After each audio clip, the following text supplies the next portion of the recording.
Hello, everybody, and welcome in to Fire Pod with me, a Twin Peaks podcast, and today we begin Season 2.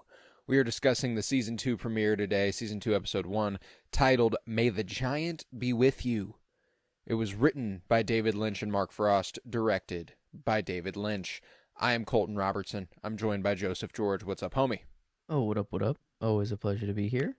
Oh, and it's always a pleasure to have you. And for those of us who may be joining us for the first time, sexy episode to jump in. It's the Season 2 premiere. You're like, I remember how Season 1 ends. Let's just jump right in. This podcast is friendly to the first-time viewer and the rewatcher alike. I am the rewatcher. Joe here is the first-time viewer. And the whole point is him trying to crack the mystery without me giving it away, and it's going great. It's a lot of fun. We did just start the second season. How are you feeling about the first episode of Season 2, Joe? I mean, it just keeps the onion is like, it's like an onion in reverse order. It's like there's more layers being added instead of removed and taken away. It feels like I'm, instead of gnawing at the center and getting closer and closer to a solution, it's like, no, actually it's more things are building. But it's like a hydra. You cut off one head and two more grow back. Yeah. So, but no, I'm loving it. I love this kind of. It did feel like a little expansion, a little bit, and not like the town has expanded, a little bit. It feels like there's more people in here. There's there in a different kind of feel. I don't know. This it had a little bit more of there's a little more comedic focus, I feel like, on this episode in some points, but only for like brief moment. But like very, very extended. Like it feels like it's going on longer than it should, but in some but in some moments it's actually. Like at the very beginning when Cooper and this guy's like walking out and walking back in and giving the thumbs up and I'm like, what? It's funny, but it reaches a point where you're like, what's going on here? Yeah. And so in that case, it's like, okay, it's not just for the show, whatever. But like Andy, whenever bro gets the board to the head and he just wobbles around for a while. Bro's waddling, and I'm just like, I mean, and again, I'm like, is there something? I'm like, is he the recurring? The recurring bit about the hospital food, the way they keep coming back to it and how it sucks and how it could kill you and all that stuff. That's nothing. Obviously, nothing comes of that. That's it's just true. them talking about how shitty the hospital food is every once in a while throughout the episode. But there's a distinctly Lynchian flair to this one. Where specifically that opening scene with Coop on the ground and the old man. Are you okay? Oh my God! What's like that? What the fuck? Like, I mean, I was so lost. I was just like, whoa. I can't I don't know. I'm the constantly... thumbs up and the wink, leaving, coming back. Thumbs up, wink, leaving, coming back. And then I know you. I've heard of you. Man, yeah. The repeated that and I'm assuming, the giant whatever. Now, I don't actually know. The dude could be real. I have zero clue of what to think of this giant. But this guy, I feel like he is just an actual employee, like an actual room service dude, and this wasn't a paranormal sort of thing. It could be. But, like, I feel like it's Cooper. He's just in such a weird state of mind that it felt stretched out. This, that it wasn't actually reality, whatever. But gotcha. No, yeah, this, I don't know, a great long episode. I did enjoy another hour and a half long one, which was nice. And, but no, it still had all the same goodness of season one. For sure. But it is feeling a little bit grander though. I don't know. I guess with more agents in town and them just going over everything, it feels, I don't know, just a little, I don't know, larger feels wrong. I don't know really expansive? What the word. And it's just everything's going at full steam. It kind of feels like. We are rolling off of the season one finale. We kick off the episode when he wakes up in the hospital bed and Lucy's like, yeah, Jock got strangled in his bed last night. Leo Johnson got shot. Nadine tried to commit suicide. Shelley and Pete have smoke inhalation, and we can't find Josie and Catherine. How long was I out? It's 7:45 a.m. It's been a few hours. Not that long at all. And haven't had this much impact since the fucking 59. The fire, 58. Yeah. I love good old 58. Good old Doc Hayward. Yeah, I don't know whenever someone references just something like that. But yeah, I guess I don't know. Maybe that's a long time ago. Relatively, 30 years. But 30 years at their time. Obviously, it's a lot further back for us now. Yeah, but, that's true. It sounds like a long, long time ago, but not super long, I guess. Yeah, but you know what? Let's go ahead and dig into a scene-by-scene breakdown. And like I said, for those of us who may join us for the first time, we'll obviously spoil what happens in this episode. But since Joe's never seen it, I'm not going to spoil things that happen in the future. We're going to talk about it in the context of what we have seen, and he'll be surprised by what's to come. So it's a wonderful little balance. And I did tell you we'd be getting back to some of that paranormal shit, and I was not wrong. We'll start with Andy on the phone in the hotel room, where Cooper lies bleeding. Cooper, can you hear me? It's Andy. Cooper, it's Andy. Cooper, pick up. Cooper, it's Andy. It's funny. I wonder at what point you go, there must be something wrong. Yeah. But he's dedicated though. He is. He's trying his best. He's trying his best. But a waiter comes in. Oh, go ahead. The thought just hit me that this is Andy from Toy Story grown up. That this is I have no clue why, but I guess we saw him it's him. I don't know, he went to college, he just couldn't. He's like, no, I'm going to Twin Peaks. Moved to the Great Northwest, and got a sheriff gig. I like it. I like it. But Woody, Woody. Woody? He's just trying to be his best man or best pal. But anyway, sorry. That's all. But later on, a waiter comes in with a glass of milk, the warm glass that Coop ordered from the 24-hour room service, one of mankind's greatest inventions. And he's like, "How you doing?" And Cooper goes, "What's that?" And he goes, "How you doing?" And Cooper goes, "On the table." It's funny the way Cooper handles this, like it's completely normal, He's like, "Yeah, no problem. Does this include a gratuity?" Yeah. And yes, it does. I love everything about this scene. The scene how a waiter hangs up on Andy, goes ahead, picks up the phone as he hears it, and hangs it up for him, and he tells Coop, I hung it up for you. It's back on the line. And he's like, cool, did you call the doctor? He doesn't answer, bends over, has him sign the bill. It does include a gratuity, as Coop asks. And he warns Coop that the milk will get cold. Oh, yeah. Yeah, man, this, everything's just slow. Even the way you put the phone back on the dock, the phone back on the phone. What is it? Dock? Is that what it's called? I guess I've never thought about station. I don't know. Yeah. Anyway, I feel like you put the phone back on the line. I guess like you hang it up. I don't. But it's not a line. I don't know what it was called. Man, this dude. Dude is just doing everything at a turtle speed, and that's what makes me feel like he could be real, he could be not. He could just be an old man. He could be that oblivious. I don't know. And there's a lot of weird people that come up there. He could, No, and there's a lot of random folks with, like looking at Log Lady, and is there any chance that he is kind of a harbinger of the giant? Like he his appearance is what he's like Silver Surfer to Galactus. That sort of vibe.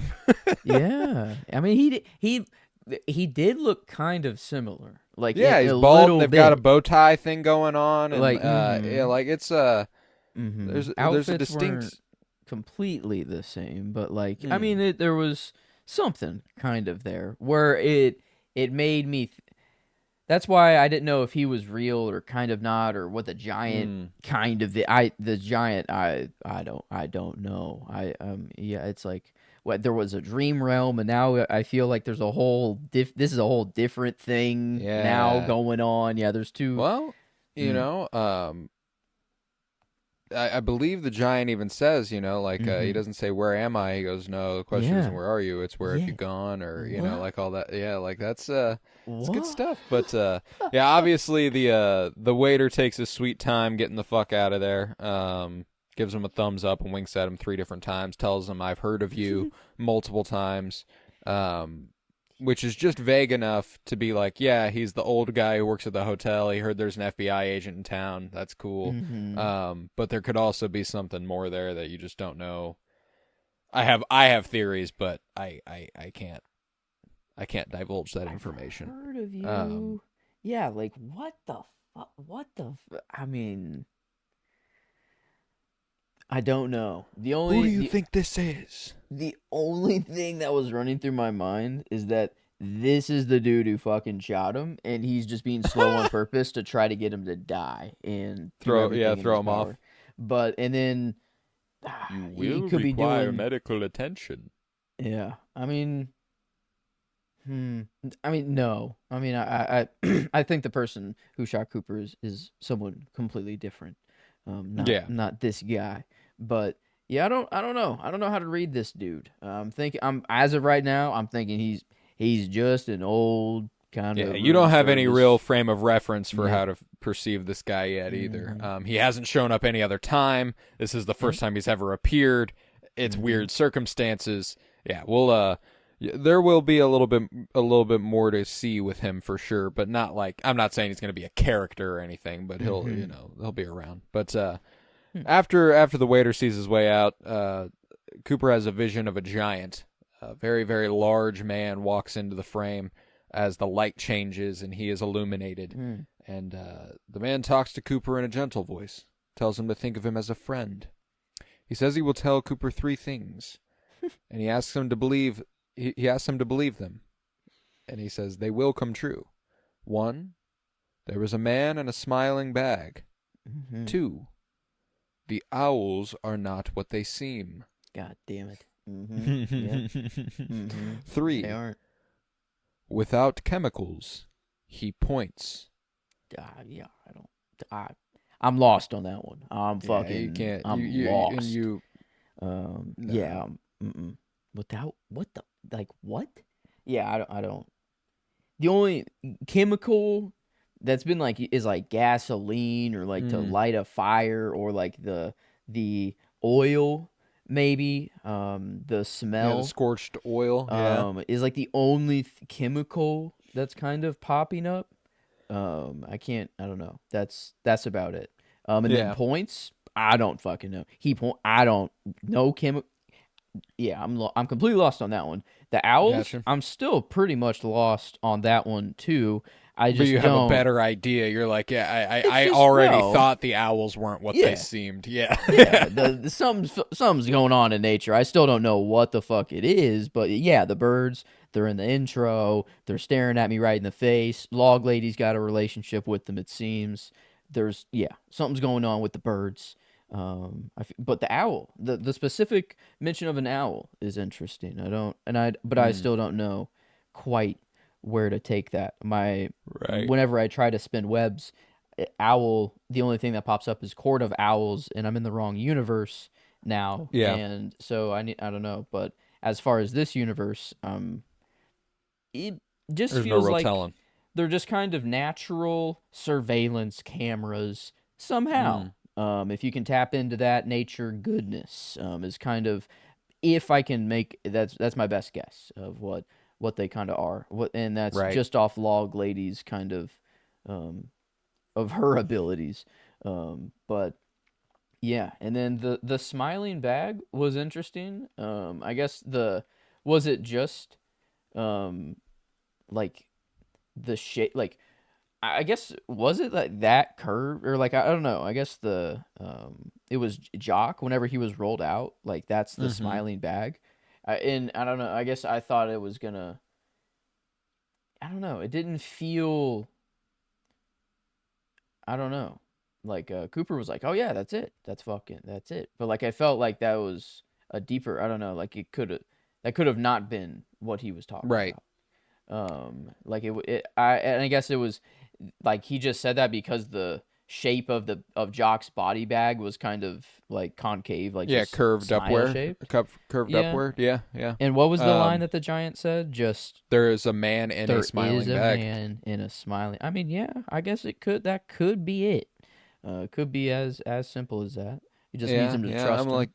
Quick little fact check, but and future. there's also a Uh, certain, gut feeling thing that I feel like is involved whenever it comes to Cooper. Like whenever mm, he, mm-hmm. and obviously, like he's not immune to red herring or anything. Like he'll get True. things wrong, and that's how things go. But usually, whenever he's just like that feels right, it is. Mm-hmm.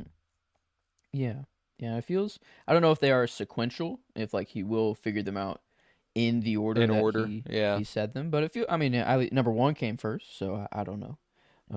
But yeah, it's I don't know why it felt a little not finalized or Mm. not finished. Maybe Yeah, and they all kind of. I'm not gonna lie to you. They all kind of feel that way. okay. Like in a way Hmm. where it's like, I think that's like one of them is pretty conclusive.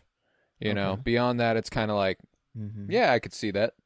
Like he's still using his detective skills type shit. Yeah. It's not just Yeah, it feels handed more to him. not like here's the answers. This is just like checkpoints to make sure you're on the right path. Like Yeah, even yeah. Well, and he even asks what mhm. this means, and the giant says it is all he is permitted to say. Yeah. Yeah, like Watcher type beat. We got a Watu coming in Mm. here and being like, "Hey, we know what's going on. We're rooting for you. Actually, we're on your team, dude. We're Yeah. like it's kind of sick. It sounds like a Watu ish or like the Force if Yeah. it could just talk and come forth Mm. and be like, "Hey, yo, yeah, we're rooting for you. Just believe in Funny us." you put it like that. Whenever the title of the episode is "May the Giant Be with You," Mm. Yeah, he which is. prior to this, really the Wow. only reference for that is "May the Yeah, that Force be is with Star you." Wars right there. Um, That's where else is that coming from? I mean, yeah. I mean, yeah, like, that's hmm.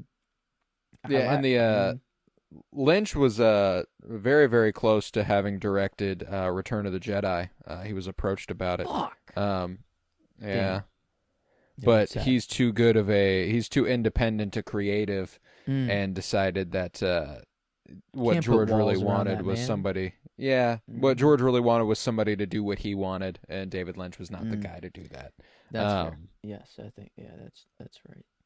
That's okay. oh We yeah, got what it we got. happens. It happens, and I love that But movie. I love that movie. but But yeah, may yeah, the giant regardless, be with I you. do think Yeah. there is a certain connection there in terms of the guiding forces, the Mm-hmm. guiding powers that be.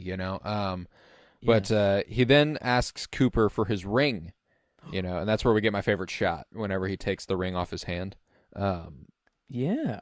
B. I Yeah, mean, how do they fucking do that? How do yeah. The they perspective on this is insane. I mean, are those real hands? Are they is I it mean, just a this dude's perspective trick tall. or I mean, those hands are fucking I Yeah, but mean, really, damn. really big people have That's really, true. really big hands, I guess that's like true. But and they are this definitely made playing with Cooper's perspective. There's a shot of the waiter actually when Cooper's on the ground mhm. that is similar to Yeah. a shot of the giant, where his head's nearly touching the ceiling, or it looks like it. And Mhm. I think it's just I think that's purposeful, but I also think it's a result of the perspective they're playing Yeah. with. Cooper's just on the ground. He's just anyone's gonna Mhm. look real tall whenever he's looking up at him. But yeah, this this dude is he That's my and he favorite says character of the episode. yeah. I mean I guess I'm still going with Cooper here more because of this because like he feels like he's being like chosen to talk to because of these people and also just other things he does in the episode but like he also is just so he's like yup this is happening he's so calm he's like I'm just taking this in. I don't know, like it seems kind of almost every day for him, even though this is the first time he's meeting him, and he's clearly like, "Who are you?" Like, I guess that's Mm. the most kind of not calm that he gets is he's like, he's just asking a lot of questions. He's curious. Yeah, he's curious. He's a curious cat. Obviously, But because he gets his ring took, which is pretty tangible. Yeah. And the guy says that he will return it when Cooper finds these things to be true. And the giant also says, "Oh, and one more thing, Leo locked inside a hungry horse." Yeah. What the fuck? What the fuck? What the fuck? But yeah, so that's that. The giant disappears, and we're done with that. That's that. But at One-Eye Jacks later on, we go ahead and get those next few seconds after what happened in the season 1 cliffhanger. Ben entering a brothel to see his daughter, which he doesn't know is behind the curtain. And she panics a little bit. She plays hard to get, closes the curtain, hits him a couple times. In another room, Jerry asks Blackie what room Ben is in, and Blackie asks why Ben is holding out on her, and Jerry gives her heroin. So we got a lot going on here. And she's like, "You fucking dick," but then she's like, "All right, I'm fucking hitting this." Yeah, right now. I do dig this shit. I need it. And it didn't feel like this was her moment of relapse either, because she pulled that fucking whatever elastic thing, whatever, I don't know what you call that thing. No, yeah, but certainly like, not a relapse. This is just her typical fix. Yeah, it's a regular event here. But Blackie like her heroin. Yeah. Yes, she does. But this is first time where Jerry's actually getting a little interesting. At first he's just kind of been that he's been Horn's brother, but this is like the first. Yeah. But this is the I don't know. He's kind of acting on his own accord. It seems he seems to be staking his own claim of sorts. Like who's holding out on who. That whole thing. It's good, but back in the other room, Audrey puts on a mask before her father enters her bed. And he tries to get at her a little bit, and she keeps the mask on, but luckily saved by the bell. Jerry calls Ben away before anything can happen. They have something urgent. He has something to attend to, and Audrey is quite relieved. But yeah, so there you go. You got what happens on the other end of the of the Audrey cliffhanger. Was it everything you hoped for? Close call. Yeah, very. Audrey will never see her father the same way again. No. She probably assumed, that he was already a frequent visitor of One-Eye Jacks. Now she knows, owner. And, that's just owner is a stretch further than frequent customer. Harder. Yeah, and so yeah, it sucks. For Audrey for sure. But at least the reveal didn't happen. Like at least she can remain undercover a little longer, even though I don't know if it's the best idea. People seem to wind up in very bad situations whenever they work here. Not ideal. Yeah, and she's she's trying to pick up Cooper. She recognizes that a bit, she's like, think I'm a bit in over my head here. I don't know what I can really do. I need your help. I'm praying to you. Yes, God. My literal God is Agent Cooper that I have just met a week ago. No, I mean, when you know. But yeah, I guess I mean, it's instantaneous. She knew. She's like, holy shit. I mean, how couldn't you? I mean, she's just kind of the only high school student brave enough to go for him. I think is kind of the only thing that it is. Yeah, she's got the guts. She's got the moxie. But later on, we're back at the Great Northern, where Coop is lying on the floor bleeding, and he calls to Diane. He says he can only hope that he accidentally clicked the voice-activated button on his tape recorder, and he did. He says that he had been wearing his bulletproof vest, which took two of the shots fired against him. But since he had folded it up to get a wood tick, he was wounded by the third and final shot. He says, Diane, if you can imagine the sensation of 3 bowling balls being dropped from approximately 9 feet on your chest, you may begin to approximate the sensation. Um, Oh, he's too good. He's and just he says, but in all honesty, it's really not as bad as I thought being shot would be. Um, yeah. it's not. And And then he says, my favorite line, which bar. is, it isn't so bad as long as you can keep the fear from your mind. Mm-hmm. Um, Bar. which, Mind over matter. It is. I mean, yeah. mm, This was hard. well, and In a also a really, really fun connection potentially between Lynch and McLaughlin as they go back originally to Dune, where ooh. fear is the The mind mind killer. killer. Yes, it I is. think that it's a nice Mm-hmm. little That's text to kind of text nice. connection. Yeah. Yeah. Yeah. He was Paul. He was Paul Atreides, or is that someone Mm-hmm. else? That wow. Yeah, Well, he that's was Paul Atreides. God. I have to watch that movie. Oh my God. Yeah. I don't know, Yeah, but I Big feel like Ed is Stilgar. oh my God. No. Yeah. I need this. I don't know. I feel like I should finish the book first, if anything. But I don't know. I'm kind of on this Lynch kick. I feel like it's gonna have to happen. I can't hold It'll off. it'll it'll happen. It'll But happen. I'm sure at some man, point down the line, once we've done all this, I'll be like, "What if we covered all 9 or 10 of Lynch's movies and we figured something out there?" I don't know. It's something. mm-hmm. But regardless, he says being shot isn't so bad as long as you can keep the fear from your mind. And he starts listing his ambitions, things he never got to do, or things he wishes he could do one more time. Amongst those things is sleeping with a beautiful woman he has Mm-hmm. genuine affection for. Yeah, not Diane. Or maybe, this could be a very generic description for Diane.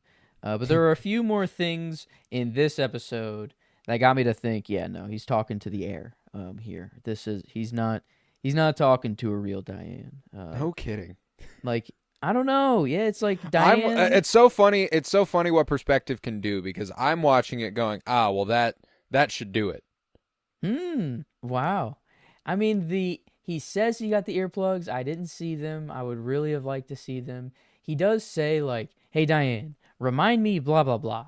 And like, is she He does. He utilizes "remind me" as a way to remind himself. I think for Yeah, sure. and that is like that's why it's kind of like I think he's just talking to like he doesn't want to just talk to himself. He likes the idea of describing it to another person, and Mm. that is like I, It's just method. It's yes. a way that he does it. I get it. Um I get it. and then this the just I want to make love or the Want to way make he love to a described beautiful it. woman I have genuine affection for. Yeah. Yeah, could be Diane, whatever. It feels like if Diane is real, I don't know, there is some romantic something there. I don't think it's Mm-hmm. completely platonic. There's no way it's just a work relation. Nah, there's something there. There's something a Um, little too personal about the way he speaks to her if she is real. Yeah. ah, could have been both. A previous work partner that he did have a relationship with, and this is how they figured things out, is he would just talk to her and talk things through, and then she died somehow. I think she's either Mm. dead or just gone. I don't know. I hope she's not dead, but it really seems like she is. But regardless, um you feel like there's nobody on the other end of this tape. yes, and it Okay. there it just it's kind of, I don't want to get too much in the logistics of it, of like how these messages are transmitted and all this jazz. I don't Mm-hmm. really think it's that. That's not really where I'm coming from. It really is like how he's talking to the recorder. And Gotcha. kind of, yeah. But if I saw those earplugs, then I'd be thinking a little bit differently. I don't know. I'm going a little too evidence based, I think, right now. Um, but yeah, No, that's I don't my think you'll believe. I don't think you'll believe in Diane unless Diane somehow shows up. Um, yeah. that It's would be the gonna. only. That would be the only nail in the coffin that could convince you at this point. I Hmm, have the feeling. Um, I don't know. Yeah, Coop's gotta. He's gotta. He hasn't really given much, as to. I don't. Yeah, I don't know to confirm it. I guess he's I really get you. playing it, like it definitely could be real. She could be real. But at least right now, I'm like 90% no. You don't have any reason to believe she is. I get it. Yeah. I get it. But yeah, before he starts listening his ambitions, and then he realizes his ring is actually missing from his finger, which is very, very tangible. Something that he can go, well, that can't be right. And just as he loses consciousness, the officers arrive, guns drawn. He goes, "Oh, thank God, they're here." And then Cooper comes to in the hospital. The wood tick had been found on the bullet extracted from his body. Hell of a way to kill a tick. Damn. And if that tick wasn't there, he would have died. I believe, headcanon. It would have just it would have gone just that little bit further. Yeah. And but no, yeah, it's but weird. I don't know. I feel like this detail is really weird to include. It feels that it could be a little bit of nature's way of slowing Cooper down a little bit, is my only kind of guess. Is that if he didn't have this tick, then he would have still been down for the count a little bit, but not had a bullet inside of him. It would have just been a few busted ribs. And, that's you still got slow down a little bit, but this really slows him down. He's like, he's moving real slow, and he's even against doctor's orders, going up and away. But that's kind of my only thoughts of how that could be important. But it could also just be like, I don't know, he needed to get shot. I don't know. It could just be for the show, for dramatic effect. But and it's also one of those little funny moments you were talking about a little bit ago. Hell of a way to kill a tick. Like, what are the odds? Damn. Yeah, he comes to and Harry's like, "So what do you remember, man?" He's like, "Well, nothing. There was a gunman wearing a mask, and that was that. Saw a gun, saw a masked face. That was it." And he's like, "All right, Lucy, give him the rundown." And he's like, "All right. So Jock got strangled, Leo got shot, 2 people have smoke inhalation, someone tried to commit suicide, and 2 people are missing. How long have I been out? You've been out about 3 or 4 hours, Coop." And against Doc Hayward's wishes, he goes ahead and tries to get on up. "Doctor, the powers of the human mind are the healing powers of the body are astonishing when the mind is put to it," or something like that. And he gets up, he says, "Just give me a..." Yeah. And then he like scoots down, he says, "Just give me a couple hours to get dressed." Yeah, the slow little waddle he's doing to just get off the bed. Yeah, I mean, hey, he's a trooper. Though he's got to do what he can. Yeah, it is truly mind over matter for this guy. And he seems to succeed. God damn, if he's not the best FBI agent in history, in the world, there's never been an FBI agent cooler. Yeah, all-time cop, FBI, CIA, whatever on TV or film ever. Top one, Dale Cooper. Only one to ever get me to think like, do I want to be a Fed? Do I want to be a detective? And then I remember, no. It's like, no. No, probably not. No. Certainly not now. No. Joining the FBI as it is. No, I'm good. Whoa. Yeah, I'm okay. But he's the only one to do that, to kind of be like, man, this would be a cool life, right?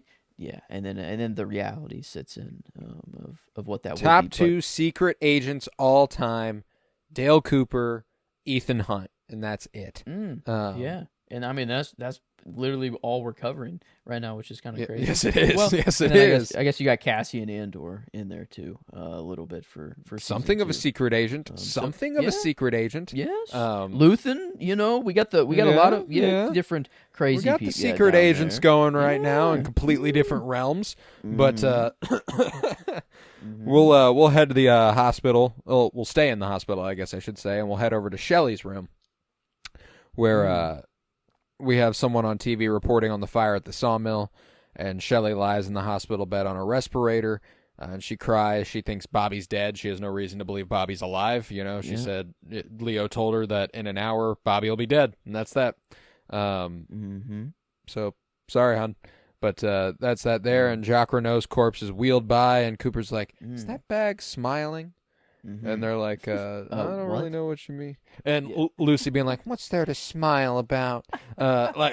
She's all focused on Andy's reaction to her Mm-hmm. being pregnant. Like, none of the awful stuff that has happened in the town over the last night is what she's talking about. It's incredible. Um, Yeah, Lucy and Andy, they'll forever be, I don't know, this power couple that isn't at all that like that yeah, I'm still wondering who this other guy could be. yeah. I mean, I feel like I don't know. It feels like we haven't seen him at all, but like yeah, Mhm. Andy, Andy kind of got a little I think he got a couple points back this episode actually. Whenever Um, he stands up and storms out of the room and tells off Brennan, is that right? Andy Um Brennan, yeah, Brennan or wait, no.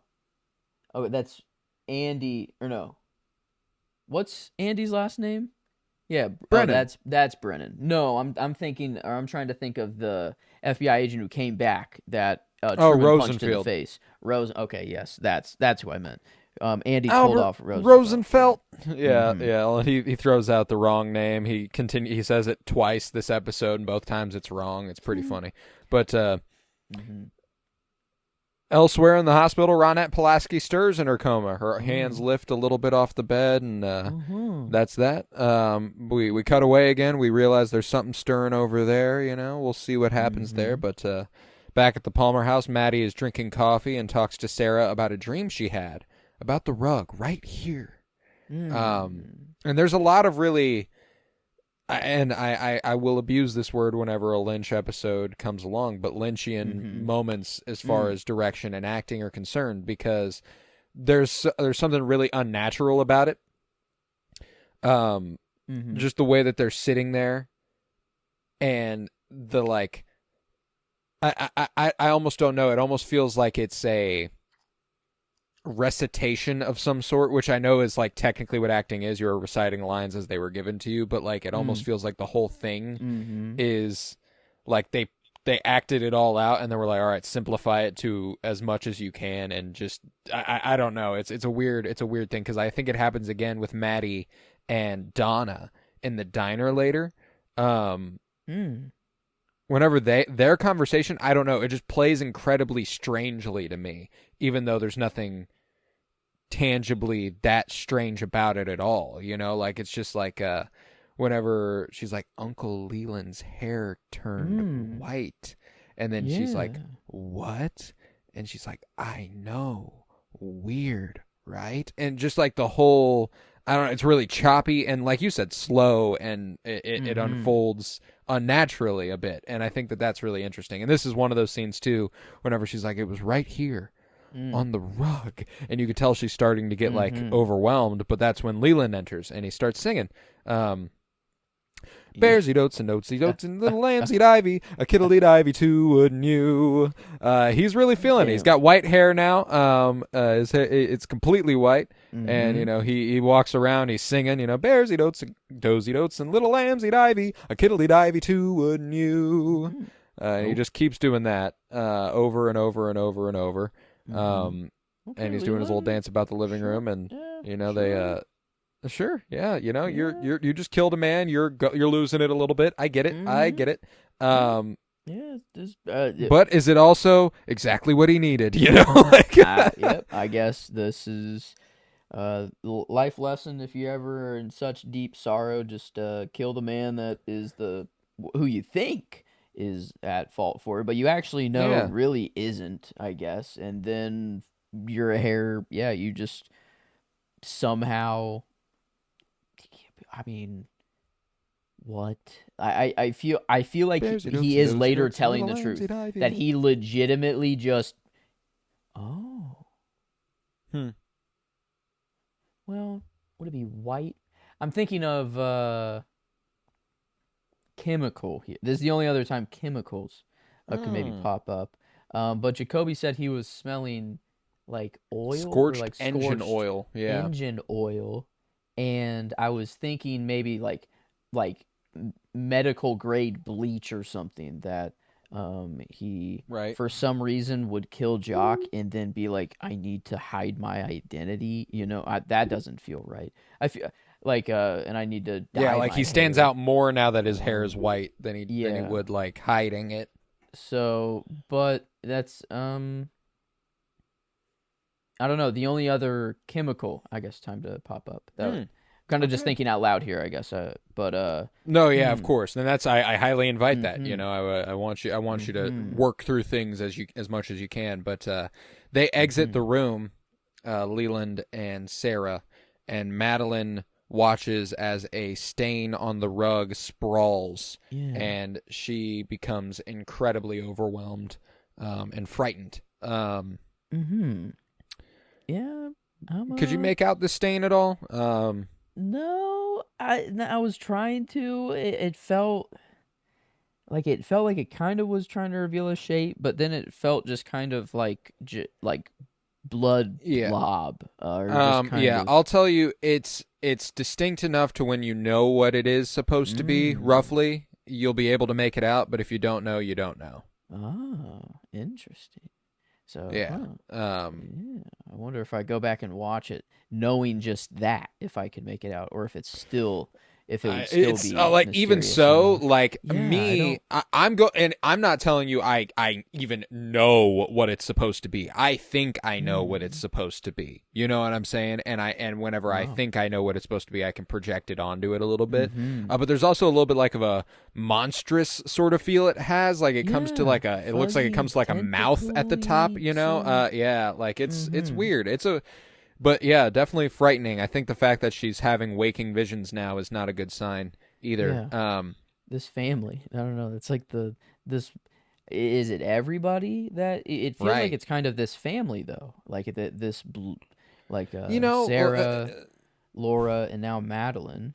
yeah, they're all. Is it the house even? You know, is there something to do with I are we swear. looking at is it an overlook hotel sort of Mm-hmm. situation? I said it looked like that Amity. I still hate this word, and I'll never be able. Amityville.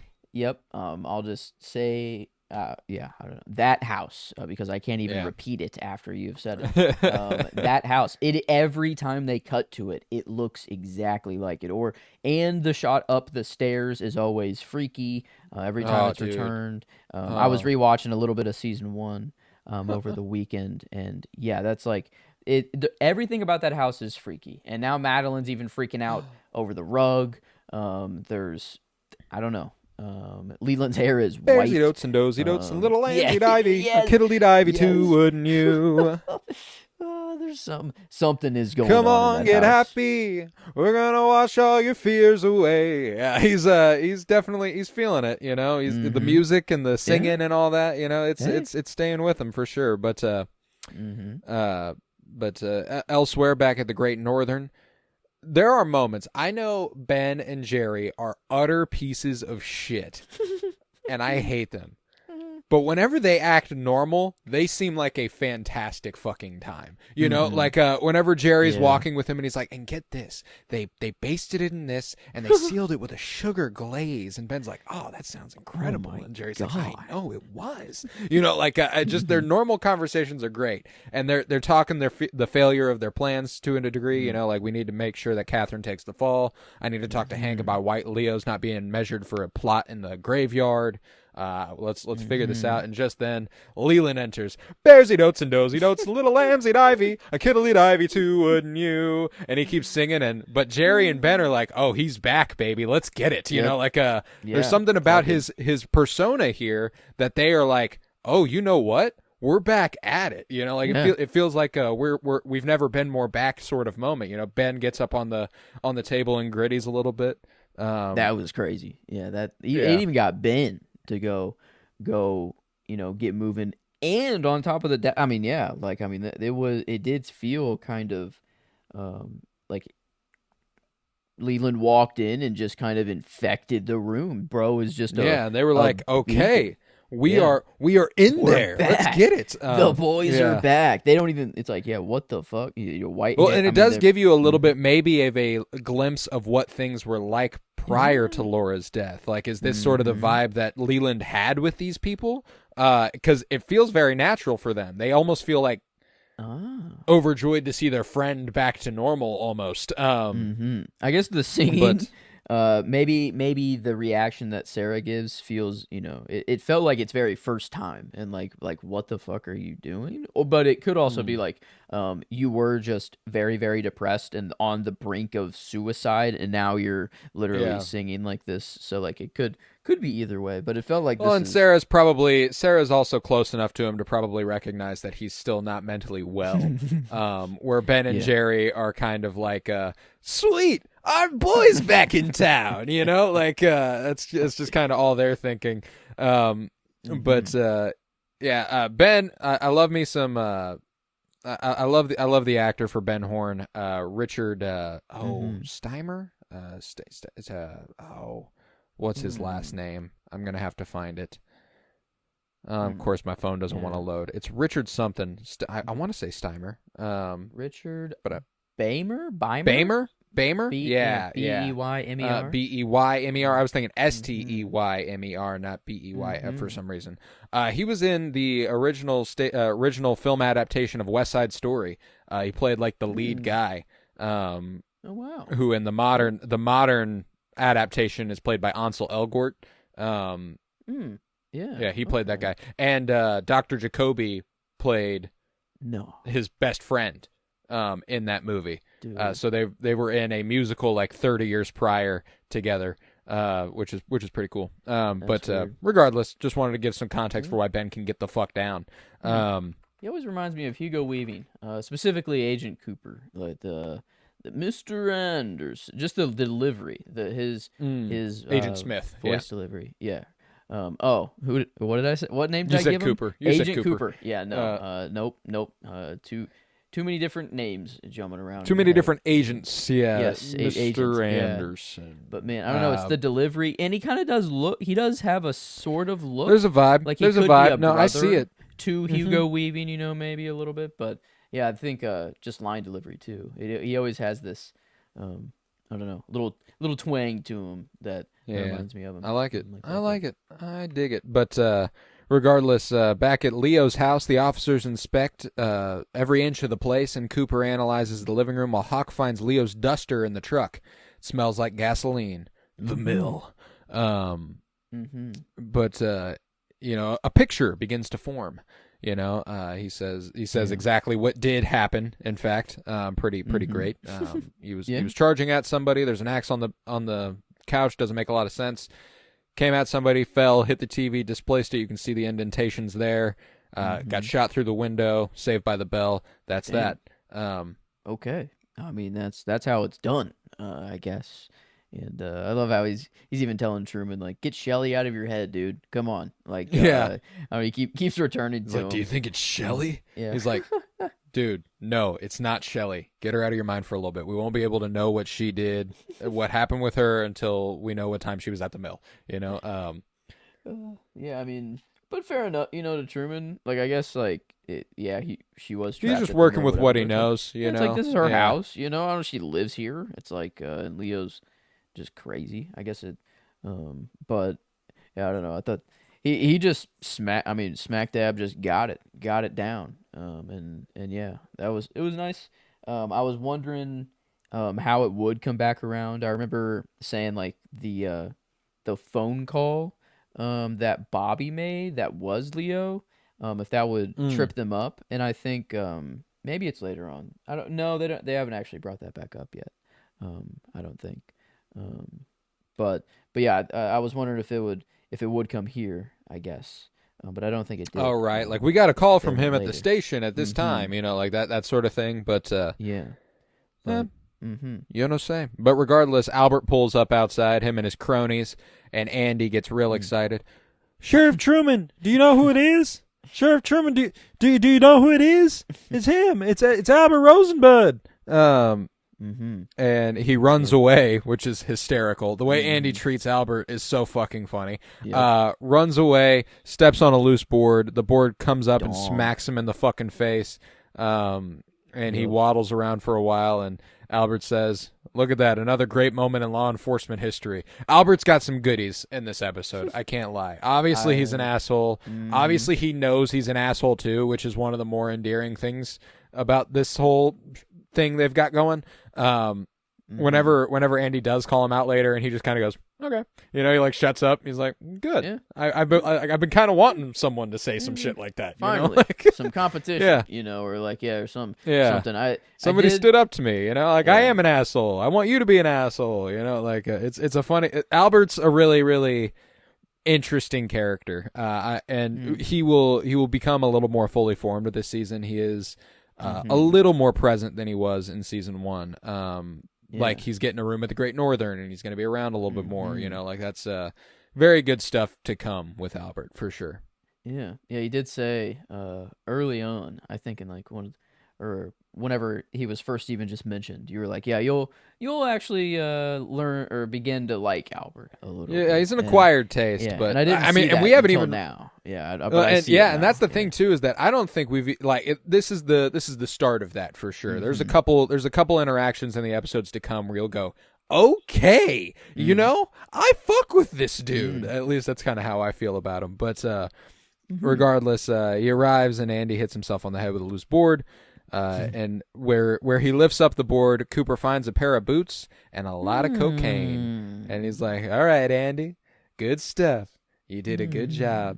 Yeah, what the fuck's going on with the shoes? The only connection I see is Mike. He's got a lot of shoes, but only one of them. He does sell the shoes. And he even does walk into the station. That never comes back around, which is wild. The dude... Yeah, and the face he's making whenever he does. He was off the radar for a little bit because of the interaction they had at the motel. He's back on. And the weird fucking smile he's wearing when he turns away from Lucy. Nope. Dude's got some loose bolts up there. I don't know. He's doing something. And so I'm like, but I don't know how the fuck that connects to, if it is just these are boots that Leo does his killing in, or these are whatever, or if they're like boots that they put cocaine in, but why are they boot out in the shoe? I don't know. But then the only other shoe or whatever connection is Audrey, and that's the part that I have no clue if it connects at all. But like they always show like what shoes she's wearing, or like focus on them. Camera like only showing the shoes and shit at some points. But so yeah, weird shoe things going on. A lot of shoe stuff. But yeah, they find the cocaine. They find a pair of boots, and that's that for that scene. But we'll head to the diner, the Double R, where Hank clears a table, and nearby Maddie and Donna meet. The former handing over a pair of sunglasses that had belonged to Laura, again acting quite strange. Maddie takes the glasses off her face and kind of, they're both acting a little bit more like almost sultry.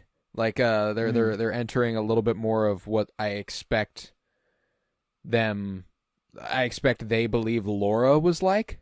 Yeah, that's what it felt like Donna was doing. Like Donna was not Donna this episode. No.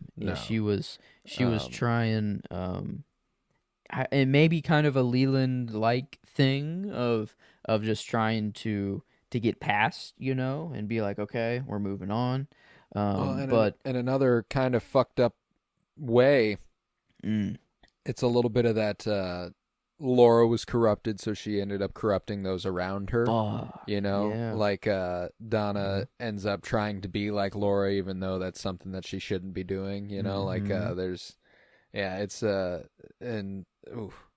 lot more context for that we will eventually get to. But just the whole interaction was really, really interesting. The way Maddie takes off the glasses, and there was something a little bit earlier whenever Maddie and Sarah are sitting there talking, and I know we've already talked about it off mic, and I've insisted that Donna or that Maddie and Laura are not the same person, dude. But there's a lot more to help your theory there this week. Yeah. Oh my god. Yeah, wash your hair or something like that. Like was one of the lines of like I forgot what she said to Donna, but it was like, yeah, that's like you washing your hair out and acting like something's gonna change. And I'm like, what the fuck? I'm like, what the? Come on now. I'm like, hello. That's a little too, like, Yeah, just like the sun wash won't the come out dye tomorrow out. if you wash your hair tonight or something like that. Mm-hmm. Yeah, no, Yeah. but the one that I was talking about is the very first moment between Sarah and Maddie when Sarah goes, "How's Mm. blank?" and he says her mom's name, and she goes, "What?" She goes, "How's your mom?" Um, like Yeah. Okay, that is yeah, right. like do you miss your Yeah. mom? Like that was the Uh-huh. one where I was like, okay, I'll give it to Joe. There are a few things that do feel a little weird every once in a while with Maddie.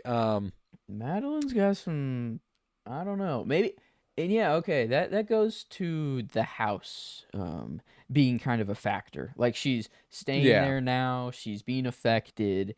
Yeah, maybe Yeah, maybe it's is not. there almost an element of her Mm, that like she's maybe not that she mm-hmm. was Laura, but that she's kind of becoming her in a way, Yeah, which is kind of fucked up. Like yeah, maybe it's being not even inhabited by Laura. her a bit. Yeah, maybe it's not even Laura really either. It's like a whole different entity that like Yeah, it's possessed Laura. Like mm, an evil that mm, overtook her, and then now is taking Maddie. Um, and yeah, and much to consider, much to mm-hmm, consider. But mm-hmm. it's then that Madeline takes her glasses off and says, "You see these?" And she breaks them in half and Mm, smashes them and says, "I hate okay. these glasses." Again, really weird, really random, doesn't Mm-hmm. make a lot of sense. And then Donna says Okay. that James spent the night in jail and urges Madeline to keep quiet. It's then that Norma Mm-hmm. delivers a letter to Donna reading, "Look into the Meals on Wheels." Yeah. And nearby, the log lady sits at a booth in the corner and spits out her gum on the Dog. wall. Dog. Log Lady was real cool. She lost a couple points in these few seconds here. This was not cool. Yeah, I don't know. This Not the that vibe, log lady. Nope, nope. I'm more of a fan of the log now instead of Than the just the lady log with it. lady. Yeah, Yeah. but she's on neutral ground now, I guess. Is kind of what it feels. But yeah, loss of points for Lost a sure. lot of good faith on Yeah, this public display of spitting. did Um, not like this. Did not like this one. But yeah, and yeah, you know, I was just thinking, is this how she just knows of shit? She is just kind of like a creep, like a Jacoby type beat where right. she's Like is just she just around listening all the yeah, time? she's just around. She's got Well, nothing and else to do. who's dictating Donna to look into the Meals on Wheels? What's going on there? Yeah, well, Whose letter is that's this? I know, and what it just came for her. Like that's what was like the handwriting was Yeah, just this all came for so you. generic. Like Hmm. that is kind of It's weird. kind of scrawled and it's got it's all caps and all that stuff. Like it's a yeah, Hmm. it's a weird choice. And I don't really know who might have told her to look into it. But regardless, I guess Hmm. we can try to get to the bottom of that one. But elsewhere, Albert dresses Cooper's wound and says that Gordon Cole ordered him to return. Hmm. Gordon Cole. But he notes that whoever shot Cooper was right-handed, between 5'6" and 5'10", and Hmm. we're hoping to have a complete ballistics report ready later this afternoon. Wait, which arm is Mike missing? His He's left. missing. Oh god damn it! Oh Yeah. damn it! It's it Doesn't could help. it Doesn't help. could be that man. Yeah, he's definitely jumped back in to the suspicion The category. suspicion game. Yeah. For sure. So yeah, the the explicit mention of a right hand as well.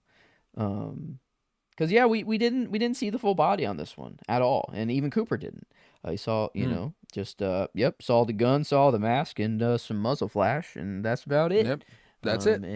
And yeah, so Mike probably saw. I think I landed on Catherine being somehow suspect number one on who shot Cooper, which Yeah. Yeah. maybe Yeah. Well, maybe and that was still, mostly that but was because her whereabouts are unaccounted for. Is kind of yeah, what you yeah. concluded.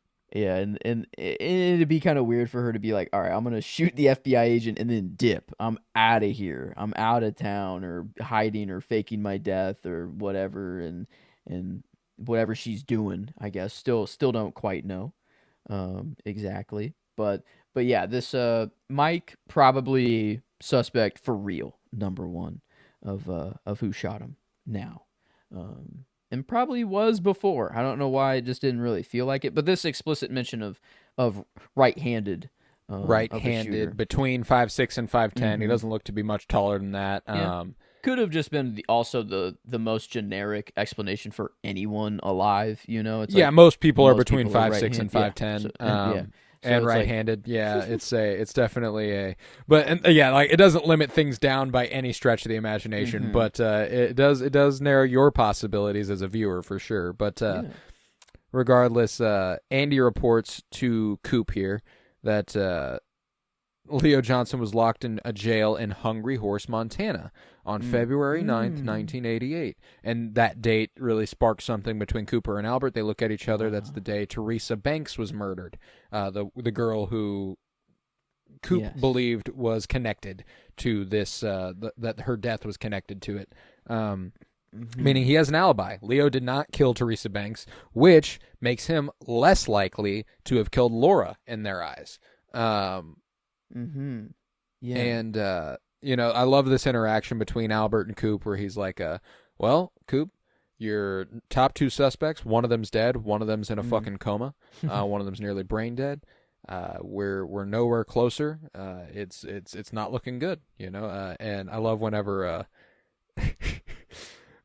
I can't remember exactly what he says about Andy being a dog, but he says something about like, wolf. He says wolf at the end of this scene. Yeah. And I can't remember what he says early on, like who feeds him or something like that. I can't remember. Yeah. But, where's his bowl? Where's his food bowl? Where's his at? bowl? Or where do you keep his water bowl or something like that? Yeah, where do you keep his water bowl? I think. Yeah, yeah. God, it's fucking funny. Albert, I do. It sucks, and I appreciate that they stand up for themselves later on, but it is unquestionably funny whenever he does. He says shit like that. But out at the front of the station house, the one-armed man, Mike, enters, and he's carrying a large suitcase and asks for Sheriff Truman. He's there to sell him some shoes. Lucy's like, all right, you can go wait over there. I'll talk to him. And he just turns away with a weird fucking smile on his face and walks out of frame. No. And that's that. And he says the sheriff asked me to come to the station at my own convenience? And this is when it's convenient. Did he say that to him when they left the motel? Like, was that ever said? Like, I think there was he makes the offer to sell the department shoes. I don't think there was ever anything said that was like, yeah, come on down. Da, da, da, da. But I think that's what they're implying. That like they actually did kind of go, okay, yeah, we can talk about this. Like you seem less and less likely to be involved in what we're doing, like so fuck it, sure, come through. Yeah. And I have to guess that's what it is, because if it was pertaining to the investigation, it wouldn't have been at his leisure. I think it is because of the shoe selling stuff. So regardless, I guess we'll see soon. But yeah, weird.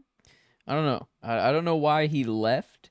I guess I bought his act at the motel. And he just kind of hasn't been showing up at all. But Bob doesn't really show up unless it's in a vision. I still haven't seen Bob act. Like it has only been in visions. Yeah, we'll talk about that a little bit more later. We'll talk about that. Have I seen Bob? That's yeah. Have I seen Bob? So you are thinking about that final little tidbit that the giant says, right? Like, is that where you're? Yeah, that it's ready to talk now. Three have seen him. Yes, three have seen him, but only one his body. Yeah. What the? Three have seen him, but only one his body. So, okay, maybe he's the one masked up and going around and beating up people and such. But I don't know, Bob just feels smaller than that, or not the type to, like the guy who beat on Jacoby doesn't really feel like Bob. The shooter could be Bob, very well, could be Bob. The guy in the woods with Leo, I guess that could be Bob. Yeah, Bob's a mystery right now for sure. We don't really know what Bob's about. Bob, but he is suspect number one. The dude is. Yeah. I mean, he is. I mean, they're not doing a lot, and I mean, like he's literally said, "I will kill again." We see him standing Yeah. over Laura's body in this Yeah. episode. There's a lot that indicates Bob is responsible, to be sure, but we'll get back to that for sure. But we'll stick in the station house for now, where Harry is finishing listening to Laura's tape with James, asking him about the cocaine in his gas tank and the tape which he stole from Dr. Jacoby. And James tries to cover for Donna and Maddie, saying he was acting alone. The door was unlocked. He didn't have to break into anything. He knocked. Nobody was there, so he walked in. He wanted to help, and he thought this was the best way. And Harry tells him that while he believes his intentions were good, it was still very reckless. You can't do shit like that. We got a lot of parts moving. What if we'd had something set up for him? All that good stuff. And as to the cocaine in his gas tank, James tells Harry that he thinks that it might have been Mike and Bobby trying to frame him, which he has a really good read on. There you go. And Harry believes, he's like, yeah, that tracks. That fully. tracks. Yeah, he's yeah, I believe you fully. He's like, I don't like. It's funny that like they try to frame James when like he's one of the Bookhouse boys, and like obviously they don't know that he's a Bookhouse boy. Like that's the point of the secret society, so like Sheriff Truman never really suspected James of moving coke. Like it was just kind of like, well, we have to follow through on this. You see, but that's a standard procedure of large amount of cocaine. Like you can't just let him go. Like, okay, maybe you are. I don't think you are, but we did find it in your bike. We got to do something about it, But James tells Harry that he doubts that the mystery man Laura referred to on the tape is Leo or Jock, which is, and he immediately follows it up, pointing out that Laura had associated the person with fire. And James remembers that once Laura recited a scary poem about fire. Perhaps the good old through the dark of future past a magician longs to see, one screams out between two worlds, fire walk with me. Would you like to play with fire, little boy? Would you like to play with Bob? Play with fire? Like, is Bob fire? Like, that is what fire incarnate this line feels. Yeah, like this dude. Well, if we want to connect it again, would you like to play with fire? Would you like to play with Bob? Kind of, he really lights my FIRE, fire walk with me. There's a line Log Lady says whenever they meet, which is fire is the devil hiding like a coward in the smoke.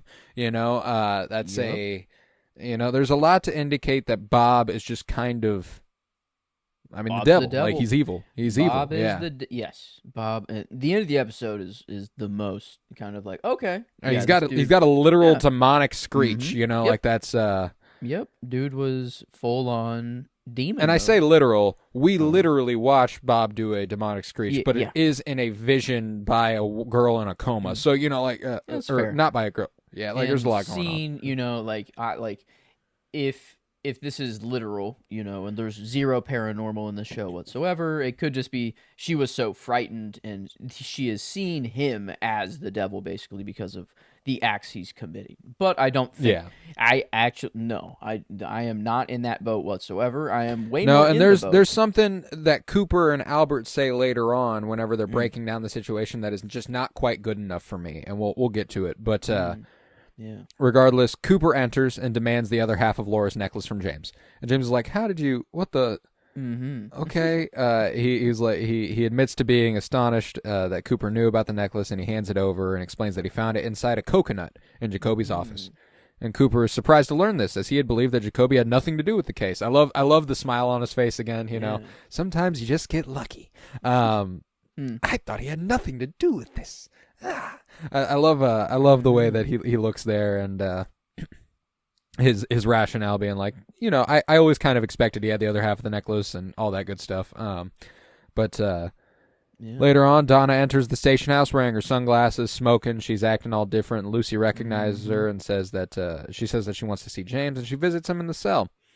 And she is real into it. There's a very different energy emanating off of Donna, one that you have come to associate to a degree, even though you've never met her, with Laura. This is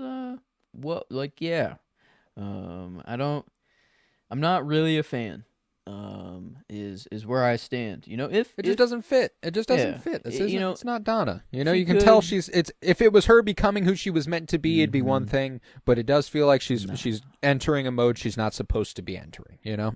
Yeah. With Leland kind of being like, this could have been how he was before. Maybe not so sing happy. But he could, Yeah. this is how he could have acted before. This is not how Donna acted before. No. Like, No. this is she is changing her ways, and yeah, this is I mean, it's hot, but like it's No. Yeah. not. And James is like, well, I He's mean, like, shit. maybe, but He's no, like, I fuck. can't. He's I like, can't. no, But shit, like maybe, God, but but he's like, no. Yeah. oh, no. He's like, God damn it. Fuck me for being such a good guy. Yeah. Like yeah, that's that good scene though. I don't know. Yeah, it was Since when do you smoke? I smoke to relieve tension. When did you start being tense? When I started smoking. It's Damn. it's a great interaction again. Another one of those weird ones that feels a little circular and kind of stilted. It's good. I like it a lot. But in the room, Cooper asks Lucy and Andy to look through a pile of Flesh World for ads from Teresa. Yeah. From Teresa Banks. They're looking for Teresa Banks now, not Ronette or Laura. We're going to see if Teresa was ever in Flesh World, if she was associated with this.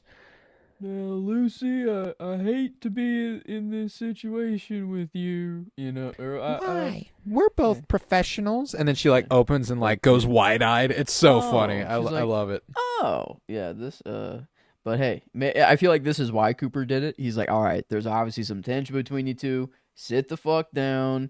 Fucking work it out. You're better this, together. Yeah, it's like maybe it'll break the tension a little bit, but yeah, this okay, yeah, this is one theory that I'm trying to spin, but I need to actually talk through it. The letters that are underneath the fingernails, I feel like a detail that they're not really talking about whatsoever.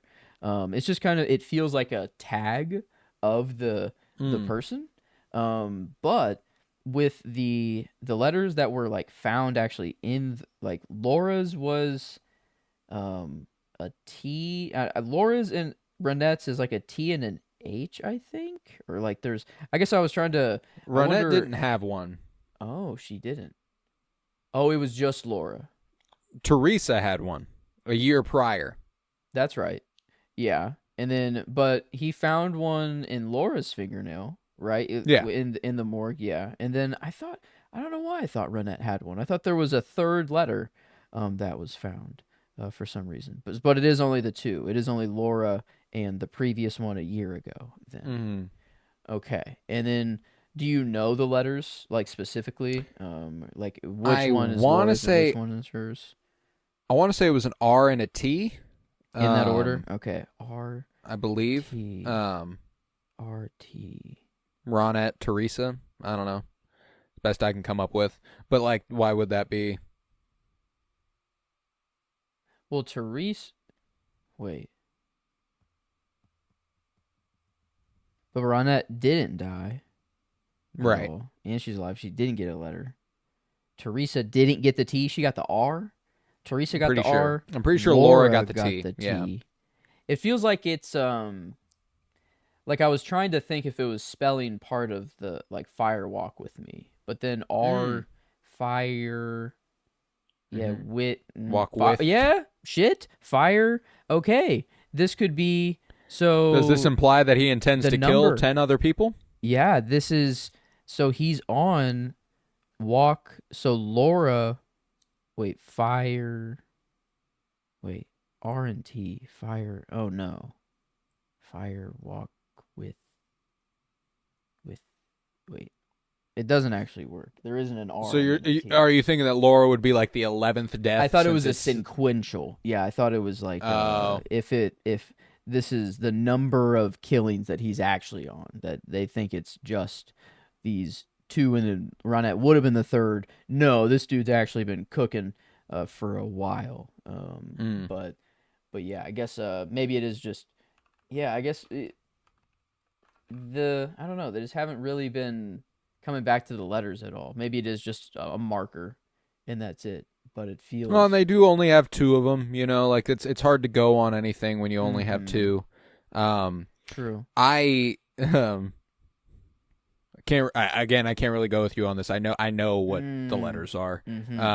But yeah. I Yeah, it feels like it's something that Cooper, maybe there is just such a limited number, but it feels like it is a detail that he just it's not like hiding he's not from keying in on the way Truman, he but like needs to. it's just Yeah. kind of like it's just kind of being left up there. But yeah, it is Yeah. only two, and that is I don't Yeah, know. and there's not And much to go on, they just know that the killer's done this, and maybe if they figure out who the killer is, it would refine what the letters mm, mean a little bit more for mm, them. mm-hmm. True. Yeah, it could be But spelling his own name, like just out. Serial killers always gotta. They always have to make it like there's a yeah, puzzle to it. about They them. want to be Yeah. caught. Yeah, it's like they, Yeah. but not too much, not too easily. Every serial killer has a little bit of Riddler in them for whatever reason. Yeah, all And all of them seem to, mm, for sure. yeah, or It's a at least in the game. shows, or Yeah, or and the shows whatever. and But movies for sure. But uh, but yeah, yeah, there's this is ciphers and such. But the regardless, letters. Doc Hayward at the hospital inspects Jacoby, and Cooper and Harry come to visit the psychiatrist, and Cooper demands that Jacoby tell him where he got the necklace. Jacoby admits he suspected Leo Johnson to be involved with Laura's murder, so he shadowed him and he Yeah. followed him in his red Corvette into the woods that evening, where he lost him. Coincidentally, he spotted James and Donna driving through the woods on their bike, where he saw a police car lose them, and he decided to follow them instead to see what they were up to. He observed them in secret as they were talking to each other. We even get flashes of that pilot episode, which is great. But they were too far away for him to make out what they were saying, and then he saw that they buried something under a rock. He remained hidden until they had left, and he took it for himself. And Jacoby ponders the appropriateness of the necklace being a divided heart, saying that Laura was a divided heart herself, leading a double life in a way. He believes Laura had decided to end her life. And they're like, "Sir, Laura did not die by suicide." And he's like, "No, I know, but maybe she let herself be killed."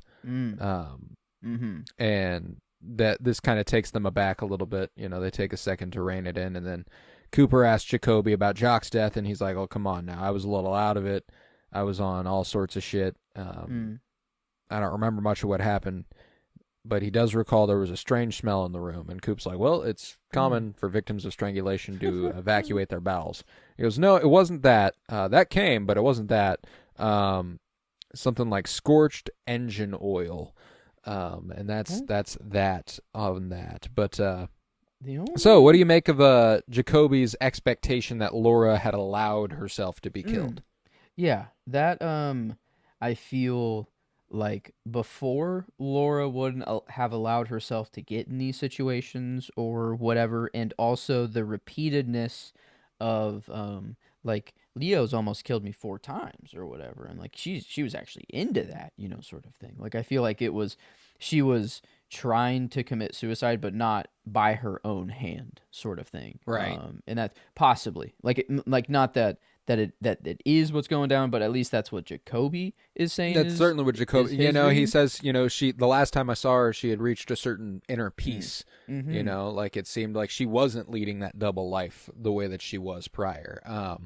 Yeah, this if it was what he's saying, then like you don't know Laura wouldn't actually know when she was gonna die. She would just keep putting herself in situations where she thinks she might, which is Right. whatever. But to come to a certain piece, that feels like you are going to die. You are entering your death. Yeah, Yeah. like that is something you are Mhm. confidently going into. Yeah. So Yeah. No, there's definitely something strange about it, but Mhm.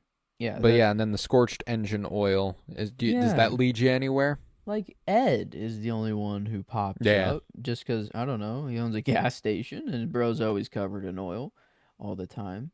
Well, and it doesn't. This is funny because it's the first mystery that we know the answer of prior to the show revealing it. We watched Leland commit that murder. Yeah, and like that's why I'm trying. Like I'm like, why would Leland have smelled that way? And I guess his hair maybe. If that is when he decided to just fucking all right. I'm gonna somehow get my hair the whitest it's ever been. I feel he does just say it just happened. Like it just fuck. I woke up and boom, my hair's white. I'm a new Yeah, I man. mean it is the But next day, like it's mhm, yeah. Yeah, this I don't know. But why would something that bleaches your hair smell like scorched engine oil? That feels yeah. wrong. That Yeah, feels it feels like wrong too. burnt. Like someone. Mhm. Oh, Catherine? Uh-huh. Ah. I'm trying to think of someone. Yeah, like Pete wouldn't have been walking Someone down by the around. fire. Shelly is just in her own room. Yeah, Catherine might have been, I guess, but why? Any chance like Nadine was getting admitted to the hospital and Ed walked by or some shit? Like is Yeah, there? yeah, it could. Yeah, that's true. It doesn't have to be, um, I guess, completely related to Jock's death Right. and all that. So yeah, it could just be a coincidence. But yeah, Ed was my And yeah, first and it thought. could, I and he was guess. also really out of it and stuff. Maybe there's. Mm, Yeah, there's a lot to go. There's a lot of places you could go because you don't have much information on it. So like it's yeah. just one of those. The only thing that Yeah, feels chemically as well, like this, is the hair. Yeah, he points. No, that was no chemicals when there without aren't. chemicals, Yeah, or without chemicals, he he points. points. What the fuck? Yo, what? I don't know. Yeah, you will, Without. you will. You Yeah. don't know, but you will. But Bobby visits Shelley, brings her some flowers, and after his visit, the officers see him leaving the room, and I love this interaction. This is one of those ones that, it reminds me, and this is a funny comparison, but of the "I love you, I know" scene from Empire Strikes Back. Where you can read it in a certain way where Han's being an asshole, but the actual way to read it is reassurance. Like he's like you've never said it to me. I just want you to know that I know you love me. Like I you don't have to feel like you were holding back or anything. Like I got it. But this, whenever he goes, I guess I love you too. It's not. I you can take it the negative way, which is that he's unsure and he's just like, yeah, I guess I love you too. But I do think it's a genuine. He's never felt love, and he's never felt the way he feels about Shelley. So now he's like, oh, wait a second, yeah, I guess I love you too. Like I guess that's what happened. That's what's happening. It was a moment of realization. Yeah, at least that's at least the tone of his we voice. got a little bit of a turning point for Bobby this week. It feels like. Yeah. A couple things here between this and the conversation with his dad later. I feel like the corruptness of Laura. Like literally she's gone out of Bobby's life and then this next scene, like everything is looking on the up and up for Bobby. And like I don't know, everything. And Laura's gone. I don't think that's a coincidence. Madeline being in that house, now she's being corrupted and attached to Donna. Actually, like maybe that's why Donna is actually being corrupted. Like I feel like it is this kind of viral kind of paranormal force sort of thing. This evil that is slowly creeping into people. And yeah, because Bobby. From day one or episode one, I'm like, oh, this dude is easily hateable. Like I'm hating this guy, whatever. I'm not like, he's cool character, plays the part well, whatever. But now I'm kind Dana of like, Ashbrook's great. Yeah, And I'm getting behind him. and I'll say, I think Dana Ashbrook might have gotten his money up a little bit between seasons. I'm not gonna cap, bro. Bro's bringing the heat a little bit more performance wise than he might have in a different situation.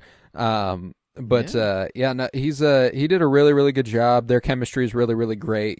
Shelley obviously loves him too. Like the whole flirtatious thing they've got going on. It's really great. It's nice to see even brief moments of happiness in the show when things get so fucking shitty and dark. But in the hall, this is another one of those just something about Albert that you just get. I don't know why you just get it, but you do. When Big Ed is sitting in the hallway and talks to Cooper Mm-hmm. about Nadine, and Albert's like cracking up the whole time. He can't help but giggle, like, and you Mm. get you don't know why, but you get Uh, it, like at least yeah. that's how I feel. You're like, I don't know, man. There's something kind of funny about it. Just Man. he explains his whole history with Norma and Nadine. Norma and him had gone steady for about 4 years. They graduated. There was one shitty weekend. Norma ended up with Hank, and I was so down in the dumps I couldn't see straight. And when I opened my eyes, Nadine was there, and there was something so soft about her and so simple. And it just happened. We went away. I proposed to her, and that was that. And shit, on that honeymoon, I shot out Nadine's eye, and all the lawmen are like, "Well, What? let's talk about that. Yeah. What do you mean by that?" This is how it goes down. I'm like, Yeah. I don't know. This was crazy. Ed So Ed we were Lower hunting, drop. and a little bit of buckshot hit her eye, and I took her to the hospital, and it's just a bunch of thing after thing after thing that led them deeper into each other's arms when he wanted out. And just Albert being incapable of holding it together fucking kills me. And it sucks because I love Ed. Like Ed, Yeah. but there is something so pathetic about it. Something so laughable about it. It's like, oh damn. my God, just fucking do it then. Like you're a grown man. You know what you want. She knows what she wants. Why don't you just fucking do it then? And I love, and he's just too nice. Nadine's too helpless. And it's just it's this perfect storm of shit. And Albert just kind of cracking up every time it just kind of sends you over the edge here. Yeah. It kills me. But, Yeah, I guess I don't know. The only engine kind of smell that I can think of is him, and he is, I guess, in the area. But yeah, him kind of saying at the end there like she's got to want to come back, and stuff. That's tough. yeah, it's a tough situation to be in, Yeah, for sure. that's I don't know. And maybe She did. maybe we do get the scene of Ed like just being like, you know what, Nadine? No, like maybe he does like talk to her and she does come back and we get a scene between them. I don't know, but it feels like him and Norma, like I don't know, they gotta eventually end up together. They gotta be right? endgame, right? I mean, come on, at some point, like they gotta give that to me. And Hank, I mean that's a big roadblock, there. Norma, she is in a coma. That's like Hank. Ed's kind of more available than well, no, he's not. This is like it kind of locks him up even. Yeah, more. now He his can't do guilt is anything. dominant. Like, Yeah, it's there's fucking nobody over. like Ed's got to be baptized Catholic, man. That's where my money's at. Like, that's just the way he carries himself, the intense amount of guilt he carries for the smallest shit. I got to imagine that this man, he's carrying Catholic guilt with him. But Yep. regardless, James approaches Ed here, gives him a big hug and stuff. It's nice to see that. You don't see a lot of hugs in this show. I was like, oh, that's sweet. Yeah. And nearby, Cooper sees the body bag hanging and notices it's shaped like a smile. The smiling bag. And elsewhere in another room, suffering from smoke inhalation, Pete sits in his hospital bed and inspects the hospital food and nearly retches and has to breathe in through his tube a couple times to get the smell out of his nose. Yeah. This food. I mean, slop. Damn. I mean, this has to be for people who like, I don't know, who can't eat solid foods. But why is everyone on a non-solid diet right now? Like, or is this actually just the food they serve? I think it's just the yeah. hospital food. And they're like, that Damn. shit'll kill you. Like, all of them are like continuously come back to that. But I'm not gonna lie. I'm kind of I've been in and out of many hospitals, and the food's actually been not bad in every hospital. I've tended to enjoy hospital food. It's strange. I don't know. The hospital's weird too, man. There's a weird relationship I have to hospitals where, whenever, and obviously I haven't had anything that was life-threatening personally, but there's a weird feeling of community and camaraderie that I feel at a hospital, which is really, really bizarre. Like there's an intimacy to a hospital room that I don't really get out of any other room, and it's a weird feeling that I don't. It's not. I mean, obviously, it's not strictly positive. I don't have a positive connotation with the hospital per se. True. You're never there for a good reason. Yeah. No, you tend not to be. But you know. But yeah, like whenever I got my knee surgery and stuff, and like there's a weird feeling I get whenever I drive past the place I got my knee surgery that's almost nostalgia. Yeah. You know, and it's weird. You know, like that's not a part of my life that I look back on fondly, you know, but I'm like I spent a lot of time there and I remember a certain time of my life there. It's a weird relationship to the hospital. I feel like most people would have. But yeah. I think it's like yes, the doctors are getting paid and they are there to make money, but not really. Like they're really like everyone is there to come together to just help. They want to help. Yeah, they want to help. Get people to feel better, and that's just like that's at least you're in the one place where that's happening. You know, like everyone in that building is trained and educated to help you, and that's like man. That is not. There's something reassuring and communal about it. I don't know. I dig it, but and it's a bizarre dichotomy the hospital possesses because it's obviously full of other terrible things, but it's there's the light side of it too. But regardless, Cooper says he's ready to lay everything out, and elsewhere in the hospital, Norma promises to bring Shelley some food. You know, because the hospital food's ass, and on her way out, she sees Ed sitting with Nadine, and she sees her way out. I was hoping that Ed would, like, look up, but he's locked in. Nope.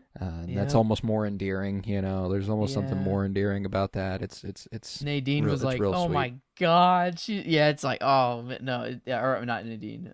Norma. Just seeing it, she's like, oh, my God, Ed is so fucking sweet. Like, she's, like, falling in love with him more through this. Yeah, it's like, oh, they I'm not hoping that Nadine dies, but like... but if she does, things could get a lot simpler. Yeah, no, I'm with you. I'm with you. Like, he has a possibility of dying, I feel like. Like, he's just in I'll that tell life. you something about the Nadine storyline. I'll give you a little bit. She doesn't die. Wow. You could not possibly anticipate what comes of Nadine. No. You could not possibly guess what happens with Nadine. Oh, no. But not Nadine. Yeah. Okay. Well, I guess I'm in for it. But yeah, I'm okay. Yeah. Yeah. Like it's a bizarre storyline. You could not even come close to being like, well, maybe it's this. No, you wouldn't just happen upon it. It happens, and you're like, oh. Okay, we're doing this now. But regardless, we'll head to the diner. And this is my favorite scene of the episode, where Bobby enters and finds his father, as Dad calls him over. And he wants to have a conversation with him. He asks about school, and Bobby's like, school?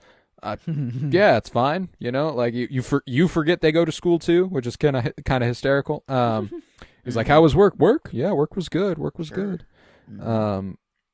And then I'm going to recite this in its entirety because it's one of my favorite little monologues. I love Garland Briggs. I love Don Davis as Garland Briggs. I think he does an incredible job. And there's also important stuff here for future stuff that I think will come back around. And I can only, and even so, I have theories about it. I don't think that they're ever strictly confirmed, but I feel like we'll be able to go on it a little bit together later on. That's why I have it. I want to go through it. But so he says, Bobby, may I share something with you? A vision I had in my sleep last night, as distinguished from a dream, which is a mere sorting and cataloging of the day's events by the subconscious. This was a vision, fresh and clear as a mountain stream, the mind revealing itself to itself. Which bar, by the way, goddamn. But he says, in my vision, I was on the veranda of a vast estate. A palazzo of some fantastic proportion. I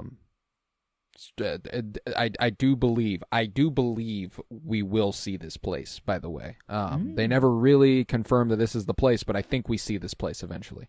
There seemed to emanate from it a light from within, this gleaming, radiant marble. and I will say we see something resembling a gleaming, radiant marble float from the giant to Cooper later on. Just saying. He says, "Yeah, I don't know what the fuck that was." There's a lot of unexplainable things so far, but he says, I had known this place. I had, in fact, been born and raised there, and this was my first return. A reunion with the deepest wellsprings of my being. Wandering about, I noticed happily that the house had been immaculately maintained. There had been an added number of additional rooms, but in a way that blended so seamlessly with the original construction, one would never detect any difference. Returning to the house's grand foyer, there came a knock at the door. My son was standing there. He was happy and carefree, clearly living a life of deep harmony and joy. We embraced a warm and loving embrace, nothing withheld. We were, in this moment, one. My vision ended. I awoke with a tremendous feeling of optimism and confidence in you and your future. That was my vision. It was you. And just Bobby, like, crying during the scene a little, like, welling up and, like, shaking his hand. And, you know, he's like, I wish you nothing but the best in all things. And they shake hands, and, you know, he walks away, and Bobby, a tear falls down his cheek and stuff. Dude, I love this scene. There's and just it's a really important moment for Bobby, particularly in terms of becoming the character he's supposed to. Becoming the man he's supposed to. And does it give you any concern for Major Briggs? Both, actually. Bobby and Major Briggs. This is, at least it felt like it could have just been a vision and being like, hey, it feels like you're turning a new leaf, and I feel like good things are coming for you. Things seem to be going right. And I wanted to let you know this. I feel like we don't get to talk on this level a whole lot, and I just wanted to share this with you. But it's Twin Peaks. I don't know. It feels like this is like I am dead, and this is I am in heaven or wherever. I'm in another plane. I am in my afterlife sort of thing, and you're Come at the to greet door. me. You're at the door, dude. So that's and he maybe like he doesn't see it as the afterlife right now. He just thinks of it as a vision and like, your future and stuff. But like maybe that is what it is, and he just hasn't come to realize that. But I guess I haven't thought that until now. I was more in the headspace of like that he had a vision of things are getting better, just for Bobby and things, and he has just this weird guttural instinct, but not, I don't know, it was a vision. It did come to him and stuff, which is it is very, I mean, like we were in the dream realm, but now there's multiple non-dreams happening with this one, the giant coming in and meeting with Cooper. It feels like it might, I don't know if everyone's seeing a giant or whatever. Briggs doesn't mention a giant whatsoever coming up in his, but like maybe it is just this positive force versus the demonic. If there is just a good and an evil.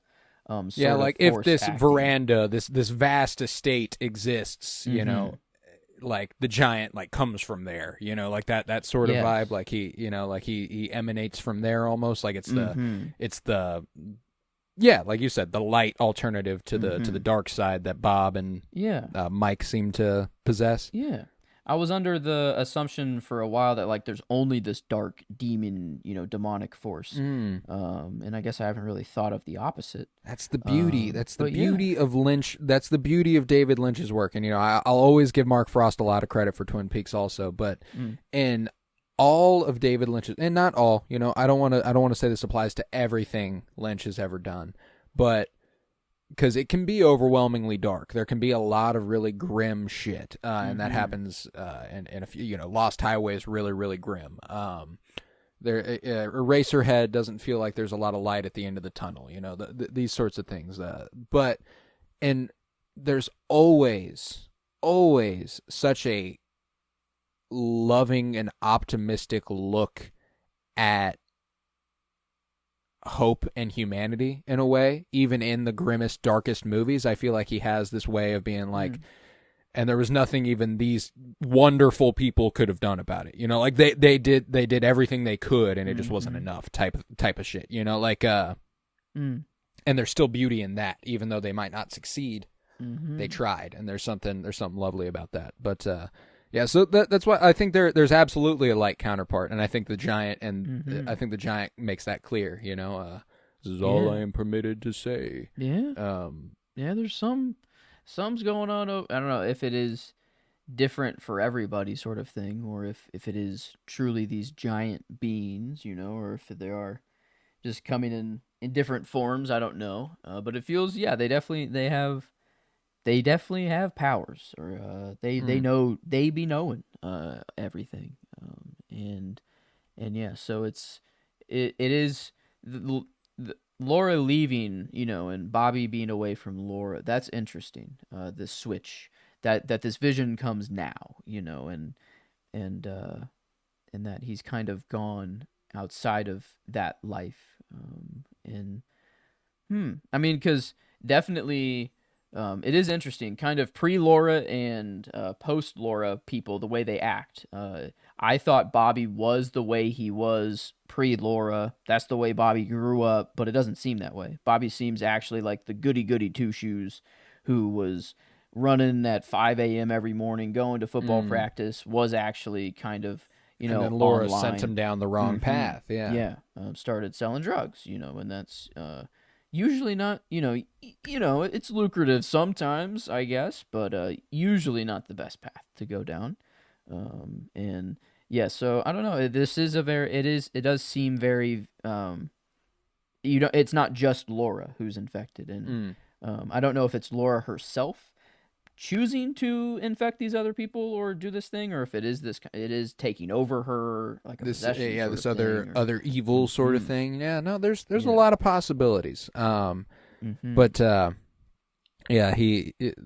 Major Briggs gets up and leaves the diner to get back to work, promising Bobby that they will talk later. And Bobby is greatly moved by his father's sharing, and he overhears Norma returning to the diner and telling Hank she cannot talk. Hank kind of looks at him like, women, am I right? And Bobby, he does the, yeah, man, I don't know. And Hank does that little toss of the rag in his hand and everything, walks away, and it's then that Bobby realizes, or remembers more accurately, I should say, that Hank shot Leo. Yeah. Yep. And just kind of, Hank seems to be chill with it. I think he's like, well, what the fuck's Bobby gonna do? I don't like... But it is, maybe he just doesn't care, like, even if it is found out that he shot Leo. But I feel like Hank doesn't want that information to get out. But maybe, I mean, I'm surprised, honestly, that Leo's not dead. That's Yeah, he could be facing brain death, but that seems to be the extent of it. Yeah, so that surprised me. I thought Leo was dead. I thought he, like, at the end of the finale with the show, what was happening in the show, what he was watching, I felt like I watched him take his last breath.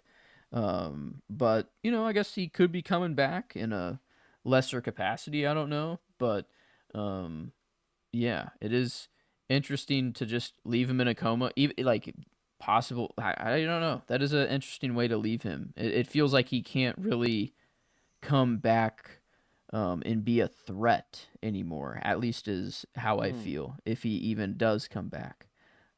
But yeah, it is the way Hank is just kind of like, well, okay, cool with Bobby. Well, is there a possibility he didn't see Bobby? Like he just shot like, Leo? Did either of them see each other at all? Like, did Bobby look out the window, or was he like sitting down? He was in front of the TV, whatever. Did he just see Leo get shot and whatever? I can't remember if he like stood up and looked out the window, or if he just kind of stayed sitting down. And they just happened to miss each other, and Bobby was just like, well, I don't know who the fuck shot Leo, but thank you Yeah, I mean, to it would have whoever that been was. just moments before that Bobby would have fallen on the ground. Yeah. Hank Mm-hmm. shot Leo through the window, walked Mm-hmm. away. Bobby gets up and leaves. Like there's a Yeah. possibility he doesn't even know Bobby was there. Yeah. That's true. Yeah, I guess later on, I don't know who he's talking to, but he does say like, "Did anyone see you?" And he's like, "Nope, no one did." Like Leo was just there. Oh my God, chopping wood, and is he actually fucking He thinks he actually was thinks he was chopping chalking. He was wood? chopping. Leo. Yeah, Leo. Yeah, I mean, I guess like it. He, oh my God, because he's like, yeah, what other reason would he have an axe fucking loaded up in the living room? I mean, wow, is yeah, that's interesting. If Hank knows if Bobby's there or not, if he knows he saved his life, or if he actually thinks he was fucking chopping wood in his living room, that's okay. That's hilarious because it that is a Leo activity. That would be hmm. something like his house is so unfinished. He has just like, um, just shit. I don't know, like no walls, just the Yeah, studs. this guy would be chopping wood in his living room. That Yeah. tracks. Like he's like, I just shot him. He was just he had an axe raised. That's all. Like he was chopping wood. Oh my Um, God, that is awesome. Because I'm like, that's the best excuse you can come up with, dude. Whenever Hank brought it up, but it's like, no, it's like actually that's what he saw. Which, wow, that's awesome. Um, wow, I guess yeah, I don't. that's I fucking hysterical. He's huh. just kind of like, what do you know?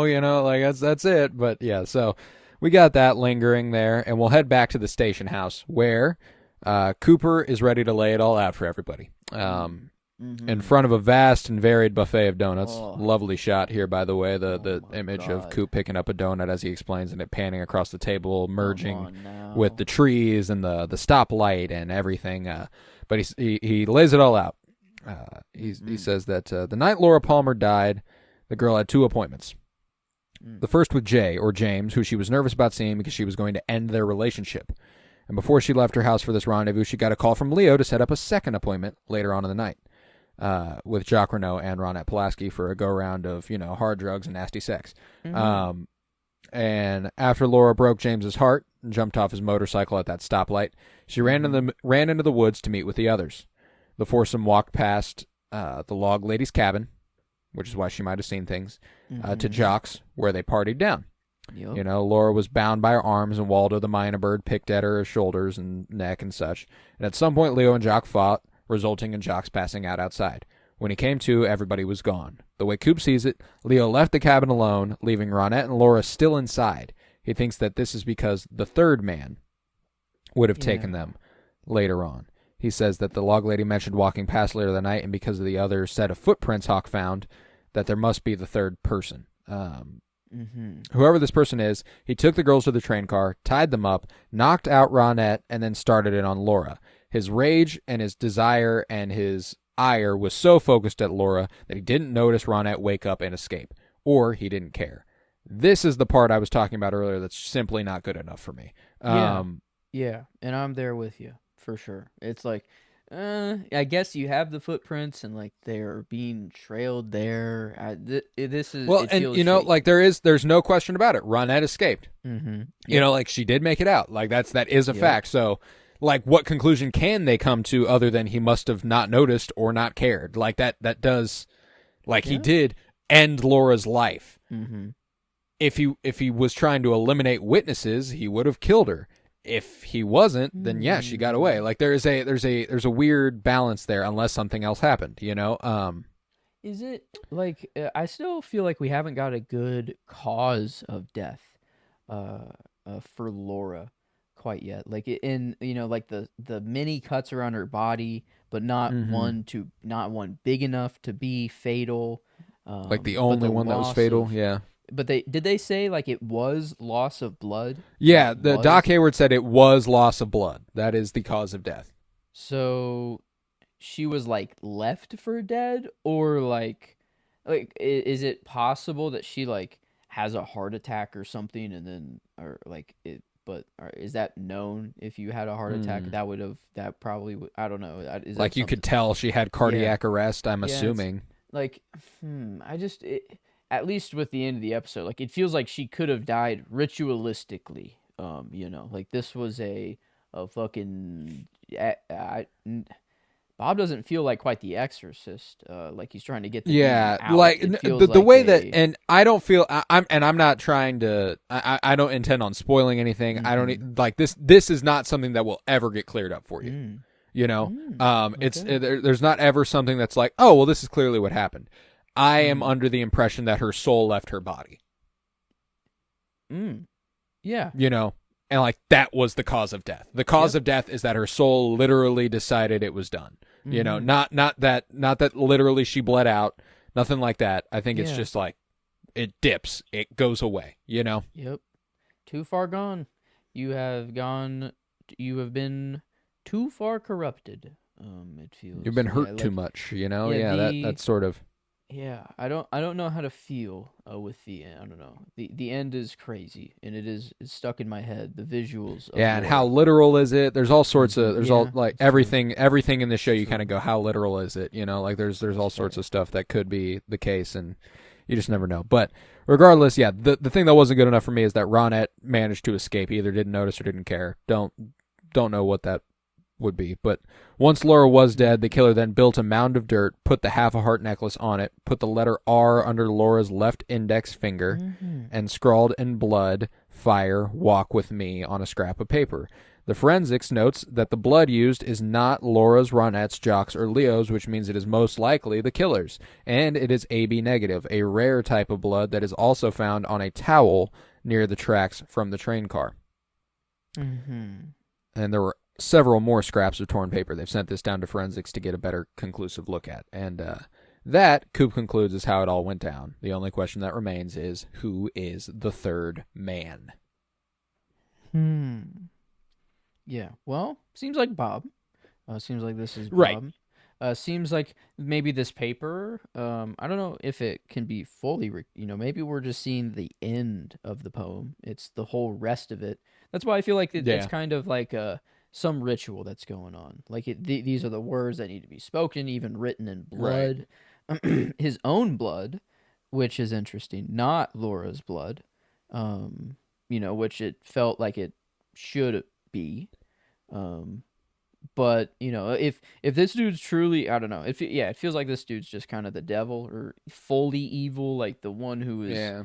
If Laura is sinister, corrupting people and has something evil inside of her, it's because of Bob. I feel like Bob is corrupting her. Yes. Yeah. Like there's definitely it's definitely a chain reaction. She's not just like, I feel like being evil, like. Yeah, today I think I become demon. I choose violence. Yeah, no, it's definitely some other shit going on. But but how Bob comes go ahead. In the picture? I guess that's the part where I'm just he doesn't feel like he's just connected with cocaine. Like he feels like he's just not connected to actually anything. That he's just there. He's just evil. He's just evil. That's it. Like I don't like. It's like Leo and Jock are completely unaware, but I don't. I don't know how to read Bob. But the third man, yeah, like, but they have no accounting for the third man. They've never even mentioned the third man. Like they've assessed that there was a third man, but Leo and Jock have never been like, yeah, we went up there with Ronette, Laura, and this other guy. And maybe you just don't talk about Bob. Bob's just Bob. You just don't. You don't talk about Bob. Don't fuck with Bob. Don't fuck with Bob. But yeah. Regardless, we'll head to Pete's house now, where Pete and Harry return, and Harry asks where Josie is, and he's like, "Well, let's see if this will do anything for us." He's like, "This damn smoke inhalation." Feel like somebody taped my lips to the tailpipe of a bus. Bus? He really the way I don't know. A potential fucking love Jack Nance. Potential line there, which is just everything that comes out of Pete's mouth is just hilarious. It was either it's always great. And this is another one of like I was tempted to go with Jack Nance for performance here, man. Like he does a fucking incredible job. Yeah, it's. I don't know. Everyone is actually kind of on their game. Like this one, usually it's kind of like there's no standout. And everyone was just kind of doing their thing, but it felt like Everyone's standing out. Yeah, like it's good shit, man. Everybody's on their game. And Josie left a note here for Pete stating that she had to leave for an emergency business dealing in Seattle. He's like, well, there you go. And Harry's like, yeah, there I go. Did she leave a number or anything? What the fuck? He's like, no, she goes to Seattle every couple months. I think she goes there to indulge a secret vice. And Harry's like, a vice? What do you mean? Shopping. Yeah. She comes back with half a department store. And it's then that Harry bridges the topic into Catherine, Pete, we haven't found Catherine. And I know you're hoping for the best, but it may be wise to start preparing for the worst. Yeah. And Pete's like, I know. I always thought that I'd go first. If you laid odds on who would be the last to survive an atomic war, I would have bet on her. There's no need to mince words. She was plain hell to live with. Mm-hmm. But once there was a little heaven there too, and that just like, man, it fucks me up. Pete's such a good dude, and he says like, God bless her miserable soul. I loved her, it's just such a complicated relationship Pete has to Catherine, and it reminds me again of that. There was that moment whenever they show up to that party and she says, he says, take it easy on the sauce. And she's like, well, if I drink enough, maybe you'll start to look good to me too. And he like smiles as she walks away. Like he's smitten with her in just this fucked up way. I love it. I love whatever they have. It's not healthy, but it's cute. That's my goddamn wife, but that's my goddamn wife. Yeah, it's my goddamn wife. Yeah, it's just both at the same time. But yeah, exactly. It'll set in soon, right? Or it'll set in sometime soon, right? Yeah, Pete's just a treasure. Yeah, but he's just but a Josie good man. Though, yeah, I don't know. This is disappears on us. What's going on, Josie? What's this is what's the deal? And the phone rings. A strange man asks to talk to Josie. And Pete has to inform that Josie's out of town. And he's like, all right. He places next to a long distance call to Hong Kong, where we pull away and reveal that this man is actually calling from the Great Northern. Yeah.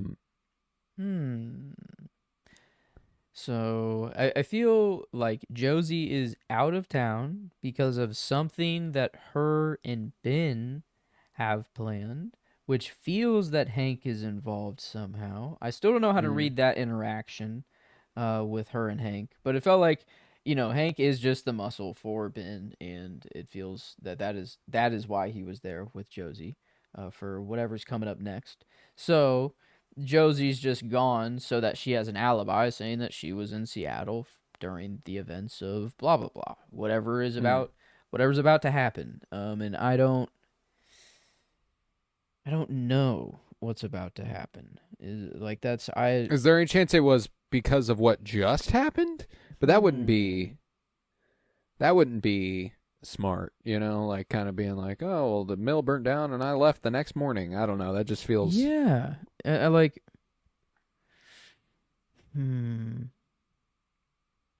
Yeah, I mean, is she in danger? Do they have her? And then this is a fake letter saying that she's in Seattle. But no, I mean, this dude does place the call to Hong Kong, which leads me to believe that she is in Hong Kong. That she's in Hong Kong, not Seattle. Yeah, like he's like, oh, okay, she's on vacation. Cool, I'm calling Hong Kong. Why is he calling Hong Kong? Like who is he? It certainly seems to imply that he knows that's where she would be. Yeah. Mm-hmm. So, Maybe the next interaction we could get a little bit more out of, because it's when Ben and Jerry enter his office to see Hank, and Hank explains that Josie. They ask where Josie is, and he says that she left. She ran off, went into hiding, I think is what he says. He explains that he could not enter Leo's house because he had to pass patrol cars on the way there. He had to dodge forces as it was. He says Leo was chopping wood inside, and wait a second, chopping wood inside? You know Leo. No, wait though. Chopping wood inside? Yeah, you know Leo. And it's funny. It just a funny little interaction there. And Hank says that his phone call made Catherine head head to the site as it burnt. And Jerry adds the detail that with heat like that, they'll be lucky to find teeth. Yeah. They were wanting her to be found. Is like at least I think that they want it to look like Catherine did it. Yeah. But then it got out of control and she just died because of it. That's why I'm like, I think her being gone is just a good happenstance for them. It looks like she did it, and if she did it and ran away, good. If she did it and burnt there, yeah. Okay. Either way, it looks like she did it. But now, like, they didn't account for all the evidence that Leo would leave, like the trail Leo would leave. He definitely led them to believe that he burnt the mill down. So, like, I don't know. But Hank asks what they were. Oh, go ahead. Did Shelley, like, has she told them that, like, Leo started the fire and everything? Like, is that actually known? I'm assuming she did. And she's been in the hospital. They've had other things to deal with. I think that, like, there's just, like, they'll get to it when they get to it. Like, the mill burnt down. There's not much else they can do about that now. You know, like, he was shot. There's just a whole other slew of things that happened. What a night. Yeah, that was quite the night. Crazy. When the episode ends and he's laying in bed and he's like, it's been 19 hours since I was shot. I'm like, holy fuck. Like, god damn. But regardless, Hank asks what to do with the ledger, and Ben says, you let the creative minds think, do all the thinking. You're just a bicep. You flex when we say so. It's then that Audrey enters Blackie's office and asks about the locked door and her bodyguard, and Blackie warns her that she does not want to hear any more complaints about her. You know, when you work for me, everybody's your type. Asks what her type is. She's like, not you, no offense. Yep. Yeah. I think she was kind of looking for that, though. I think she was kind of like, damn it. Actually, if you would have said yes, we would have... There would have been something here for you. Yeah, there would have been something, yeah. But no. At least feels, she's in her ways. Blackie's been She does go full madame on them, too, you know, has her bodyguard sicker, holds her arms back, grabs her face, and explains the deal, you know, no more complaints, everybody's her type, etc. But elsewhere, Donna calls Norma about the Meals on Wheels and offers to take over Laura's route as long as she can use the Double R station wagon, which is funny that the Double R has a station wagon. I love that. But then we're heading to a dinner. The youngest daughter of Will and Eileen Hayward, Gersten, addresses her parents, Leland and Sarah, Maddie and Harriet and Donna, welcoming them to the Hayward Supper Club. She says she will be playing music and brags about her test scores. But first, the middle child, Harriet, who we haven't seen since episode 1, reads a poem about Laura. You know, she was the woods. Her sadness was the woods. She was the dance, and all this good stuff. Incredibly moved by it, Leland hugs her and thanks her for it. Sarah's kind of hard to read. She doesn't seem like she wants to be anywhere ever. Yeah. Yeah, she's like on the brink of crying, and then also like, get this over with. There's also a little bit of a smile on her face. Like there's a weird ambiguity. There's a lot of feelings for Sarah, for sure. But after this, Gersten plays a piece of music by Mendelssohn, and the Palmers and Haywards discuss recent events. You know, Doc Hayward's like, all right, well, Leland, as your doctor, I got to ask, what the hell happened to your hair? And he says, I don't know. I can't explain it. I just woke up and it was like this. And it's not that I'm not sad anymore. It's just like a weight has been lifted, you know? I just want to sing. And they're like, oh, wouldn't that be something? He goes, no, I'm going to sing. I'm going to get up and sing. He gets up, he walks around the table. Everybody's kind of nervous about it, but then, you know, Gersten's like, get happy? And he's like, yeah, get happy. Let's do this. And she starts playing, he starts singing, everybody's smiling and laughing. Come on, get happy. We're going to cry all the fears away. You know, all that good stuff. Sarah cries. Leland falls over. As he picks up the pace increasingly. Come on, get happy. We're gonna want to feel the way. He gets real into it. He falls over, passes out, and Donna has to go fetch Doc Hayward's bag. They all tend to him. He recovers quickly, and when he wakes up, he goes, I feel happy. I feel happy. And you're like, oh no, You are still very unwell. Mm-hmm. Yep. Yeah. This I still don't know how to read it.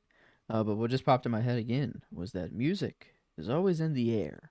Music is always in the air, isn't it? Yes. Mm-hmm. And is this a sign of corruption? I don't know. He did kill a man. I Has he feel like let the demon in, sort yeah. of, after as a result of that? I feel like once you kill someone, I don't know. Leland feels like he's done some shady lawyer shit, but I don't think he's killed someone. I think this is his first Right. time killing someone, and yeah, I feel like that is a line that once crossed, is I don't know. Something It different is after a that. threshold. Something different. Yeah, and Um, with that house and whatever the fuck's going on there, I feel like yeah, he primed himself for demonic possession.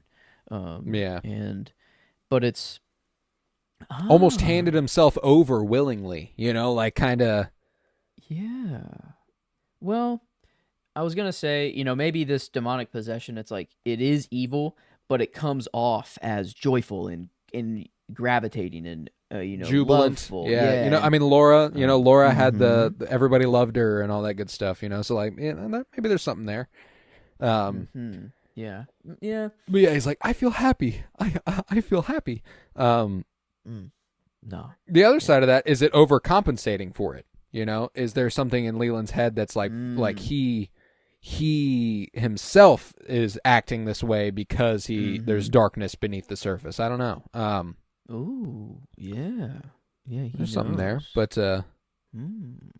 Mm. but regardless, Cooper makes a voice note to Diane about the necessity of sleep. They've learned from the GIs during the Korean War that sleep deprivation can lead to temporary psychosis, and he's going on a 3-day stretch right now. Damn. He's excited for some sleep. And elsewhere, Audrey lies in bed praying to Special Agent. Yeah, yeah. I mean, I guess she really loves this man, which is kind of crazy. That just he can just come into town and instantly Change like her life. Yeah. forever. But I mean it does feel like it sort of worked though. Like this kind of summoned the Yeah, giant there's a certain almost. element to it. Yeah, because he tells him, you forgot something, and it pans to the note underneath the bed. Yeah. Like Yeah. that's what she's praying about, is that like, you must have seen Mm-hmm. my letter. Like there's definitely a weird thing going on. But yeah, she says she just wanted to help, and I think it's so funny that she's convinced herself that like all it takes to join the FBI is to like get in good with one special agent. Mm-hmm. Yeah, if you marry She's an FBI agent, you become well, and there's also like, a she's like, and I figure once I'm in the field with you and you take me on all your little mysteries, Yep. like then we'll be side by side, but I could really use some help right now. Like Wow. she really thinks that this is going to lead to her working with Cooper side by side, which is fucking hysterical. Yeah. That was crazy. Like, Gotta respect the I confidence. know Gotta this is respect just the our confidence. first mission, and whatever Yeah. and all of one of many that we'll be on. But Yeah, she's definitely she's cuckoo for Cocoa Puffs there for sure. But mm-hmm. it's then that a shadow passes over Cooper in his sleep, the giant waving his hand over his face. And then the camera pulls back and we watch the giant approach again, like as though he's walking towards him. It's definitely, there's a weird, obviously the physical realm of this is bizarre, but the giant is back. He apologizes for waking Cooper and says there's something he forgot to tell him. Cooper in turn's like, I'm not dreaming. And he's like, no, you were not. He tells him that he was right about the smiling bag and tries asking for more details. But the giant gently stifles this question by holding up his hand. He says, don't search for all the answers at once. A path is formed by laying one stone at a time. Bar. He then says, one person saw the third man. 3 have seen him, yes, but not his body. Only one known to you, ready now to talk. I'll repeat that. One person saw the third man. One person saw the third man. 3 have seen him, yes, but not his body. What the fuck? Only one known to you, ready now to talk. Ready now to talk. Ready now to talk for some reason leads me to Log Lady and the log. That it's like the log is ready to tell you this bit of knowledge now, but it doesn't. That doesn't really sit right. I don't know. It feels like it is actually someone else who's ready to talk, but who's ready to spill the beans now? Like who? No, I'm like maybe Mike. Yeah, Mike and Bob, they do know each other. They are friends, I guess, if the vision is to be believed, or the dream is to be believed. So maybe Mike has seen him and he will talk. Um, Ready now wasn't quite before. Well, Bro is just a shoe salesman. if the third man is Bob, Mm-hmm. 3 have seen him. Yes, Sarah saw him at the foot of the bed. Ah, yeah. Coop saw him in a vision. 3 have seen him, but what about the Not body? his body. Yeah, Not what his is? body. But I guess to me, that felt like it was the person running around in the mask and all black. That it is, people have seen that person. But yeah, maybe it is more of just seeing his face rather than his whole body. Because yeah, Sarah does just see his face at the foot of the bed. Um, I'm like, Three, I'm trying to think of who the third person who would have seen him is. Who else has seen Bob? Is it Mike? Is it the one-armed man? Is that the third person? And only one. But he also says only one known to you.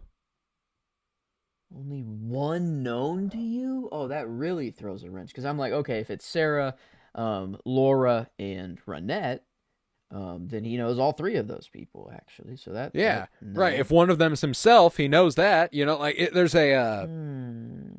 Yeah, what the? One is only one known to you. Man, yeah, this one's quite the riddle here.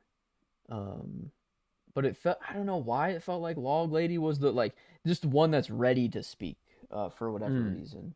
But Mike, Mike feels like he would be the one to actually have seen the body. That's a weird way to put it, seen his body.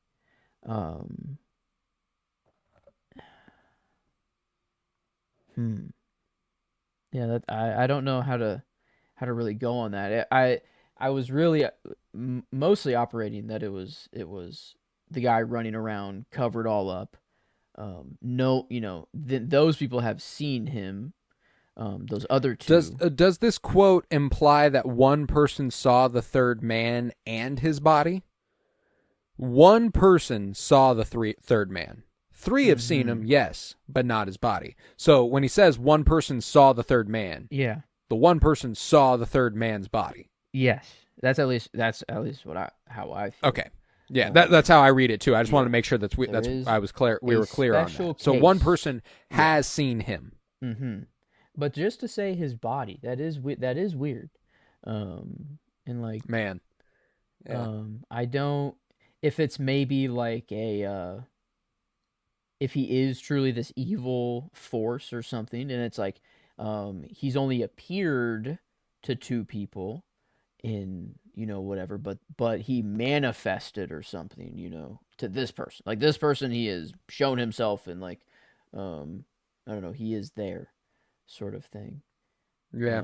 But yeah, it's I mean, like I again, obviously I know, yes, but yeah. it's definitely one of those things where this is a tough one. It's a tough one to, because I can't tell if we're at a point where I want to lead you a certain way, and I don't think I do. I think I'm going to leave it where it's at. Yeah, because this is I thought maybe we'd get there. I thought maybe we'd get somewhere here. I thought maybe it would be just enough, and maybe we did. I don't know. I'm not going to tell you. But regardless, yeah. So he says, "Only one known to you, ready now to talk." The giant then says he has one last thing to tell him. You forgot something. Cooper asks what it is, but the giant just holds up his hand and then flashes a globe of light into Cooper's head. Um, Uh, um, okay. okay, Um, all right. and I was like, he doesn't like really go back to sleep. He like just kind He of, just lays down. Yeah. he's like, oh, he's like, it was this like a transfer of like inform. Is he like a, does Cooper know something? Like, hey, you forgot. This is what you're forgetting, or is it like, hey, you forgot something? The note's under the bed, by the way. You'll wake up, you'll read that. Also, here's Yeah, weird I glow hard to ball. tell. Hard to tell. Is it Yeah. some sort of protection? Like, does he carry that with him now? And it's like, Mm. like a summoning sort of deal. I don't know. I don't know. The Harishine This is something ball. that I genuinely do not know. By the way, I'm not sure what the fuck the globe of light is. Mm. Um, Yeah, it was weird because he does. I was really thinking it was him returning the ring to Cooper, but it doesn't really show his hand. He does kind of feel his pinky, mhm. which maybe he's feeling himself. Like, is the ring back? But it doesn't really reveal it. It's like just barely out of Well, frame. and Um, the giant did say that he'd return it to him yeah, when he all of realized them. all three things were Yeah, true. so it Yeah. wouldn't. Yeah, it wouldn't have made sense quite yet. But yeah, But I don't know. Yeah, the gold orb. Right after like, hey, you forgot something, or is it real? It feels like they're both unrelated for whatever reason. But it also, yeah. it might just be like he's showing him a vision. I don't like he's giving him some information. Like if that's my, I guess my read on the golden ball. But yeah, I don't know. I like the protection kind of thing, or like it's like, he's with him. Making maybe it isn't like a literal thing. It is just like the Giants' way of being like, I am always with you, sort of thing. Mm. Like this, we are truly here to help you. Like, whoever we are as well.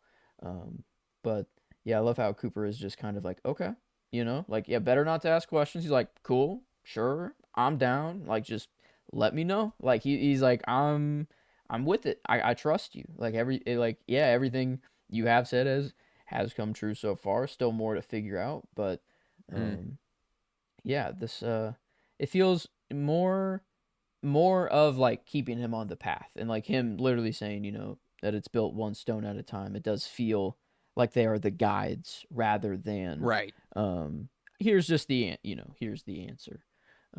Yeah. But yeah.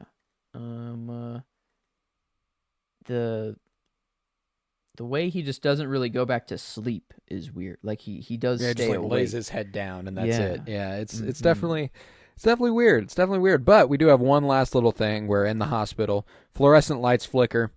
Ronette raises her Mm. arm slightly and thrashes around, having nightmares of Laura and Yeah. Bob. Yeah. We see Laura scream, Mm-hmm. laugh, cackle. Mm-hmm. The man with long hair screams at the sky. Yeah. It's demonic. It's scary. It's freaky. It's the good stuff. Mm-hmm. And it concludes the episode. Whoa. How we feeling? How we feeling? Um, you know, this wasn't a good look for Laura. I mean, this is Ronette having a, possession something going on. But it's either like a ritual sort of thing, and this isn't Laura whatsoever at all at this point. This is just kind of demon taking over her body completely. But man, yeah, this, or it's just kind of how Renette viewed this interaction, like, and it was, but it does feel the mound of dirt in the train with the necklace, the fire, the in blood, it does feel like there is some ritual demonic stuff going on, and that it Mm. isn't just Renette playing it up, just because she was freaked out. I don't really buy that. I think she was witnessing some fucking ritual, and that's how she was just able to get away, is because Laura and Bob were just so into they weren't in the realm anymore, really. They were there, Yeah. I guess. Ronette could see them, but I don't know, their minds weren't there. If that's how it's going down. And then it feels that, yeah, like Laura just, she gave out. But in a part that always like her body was found wrapped in plastic just on like how did it get there? Like was it placed? Like I always I don't know. I felt like I rewatched season 1 and I felt like I saw two people swimming at the very opening. Like there was some weird shit to the opening that I was like, "Huh? Wait a minute." Because I didn't really notice it before, but they're like I thought two people swimming that got out of the water and then Laura's body appears and then there's a real focus on Josie at the beginning. Like she knows. Like she fucking Yeah, I mean, she's the first knows. person. She's the Yeah, first like person on screen in the show. yeah, Yeah. yeah. And so she's like, Pete's going outside to find Laura's body right now. Like she's like, oh fuck, like yeah, like this, it can't, it's about to break open. So like that was So now weird. Josie's on your Yeah. radar now. Oh The yeah. disappearing and everything is Mm-hmm. not Yeah. good. So with the end of the episode, I Mm. will ask one more once again, Mm-hmm. who killed Laura Palmer? Yeah. I will, Bob. Numero uno, dude. Devil, pretty much. Bob or devil. I don't know what to really. Just evil incarnate, whatever he happens to be. Leo, maybe just like lack for better words, just roughed her up. I don't know if he was, fully in the know that she was going to die, or if this was they're just continuing their acts. But I do still feel like Leo's um, still involved more in the killing more than Jock. So Jock, I feel like, is just for kind of sexual pleasure and weird shit, and that's it. He's kind of out, but Leo's still in there somewhere. Leo's got a little bit too much sadist in him. Yeah. Yes. Jacoby, I still am sus of him. Maybe not maybe directly, but more of just like pushing her down this path. I feel like, and instead of trying to help her, I feel like he might be twisted in some way. Mike also joining the role again after him showing back up just in the office. I don't trust that dude at all. I feel like he might be, and then at the orders of Ben Horn, still possibly in Emery, I guess. If maybe still might have just wanted her dead, but definitely Bob, Leo, and maybe Mike. But I don't think. I don't know. I don't. Mike doesn't feel like he was physically involved. But All right. yeah. I like it. And I'll ask once again. I'll probably abandon this question for a while, but we've got Yeah. one more episode, and it's not really something that feels super pressing. It's just something that did happen, and it'll be in the background for a little bit. Who shot Agent Cooper? Yeah, I think I was saying it was Catherine, but I think Mike is actually prime suspect number one for that now. Still motive unclear, not sure. Just maybe he doesn't want to be found out. Like I don't know. Like there is some history that they will find. I feel like these letters, I don't know. It's like the one thing that can't leave my mind, and I feel like there's way more to be discovered, and that there is a long, long history, and Mike and Bob have just been fucking going at this for quite a while. And Right. and I feel like he doesn't, I don't know. He's got some bolts loose, and I feel like he is that like he is serial killer-esque. But Bob is more of the I will slit your throat. He's the fit, like I don't know. He's like Mike's the mastermind, the creep that plans everything for maximum horror potential, and then Bob's the one that Executes on it. yeah. Yeah. So feels like they're just this All right. weird dynamic duo. But All yeah, right. of I who like shot it. him. I like probably it. So Mike. Mike's top suspect right now. Yeah. I dig that. Mhm. Yeah. All right. Well, then, with that, we will be back next week with season 2, episode 2. Very, very excited. We've got obviously a lot more ground to cover in season 2 than we did in season 1. Yeah. I'm excited to talk about it. I'm excited to get into a little bit more behind the scenes stuff later on as well. It becomes a little bit more important what was happening off screen, which is fun, and I'll be sure to be informative as much as I can whenever those things arise. But yeah, we're barreling. We are barreling down. It's a lot of fun. I'm having a great time. Share this show with whoever you know that has watched Twin Peaks, with someone you think should watch Twin Peaks. Let them know that they should come through and they should watch the show because it's great. Everyone can benefit from a little Twin Peaks. Leave a 5-star rate and review and download wherever you might be listening.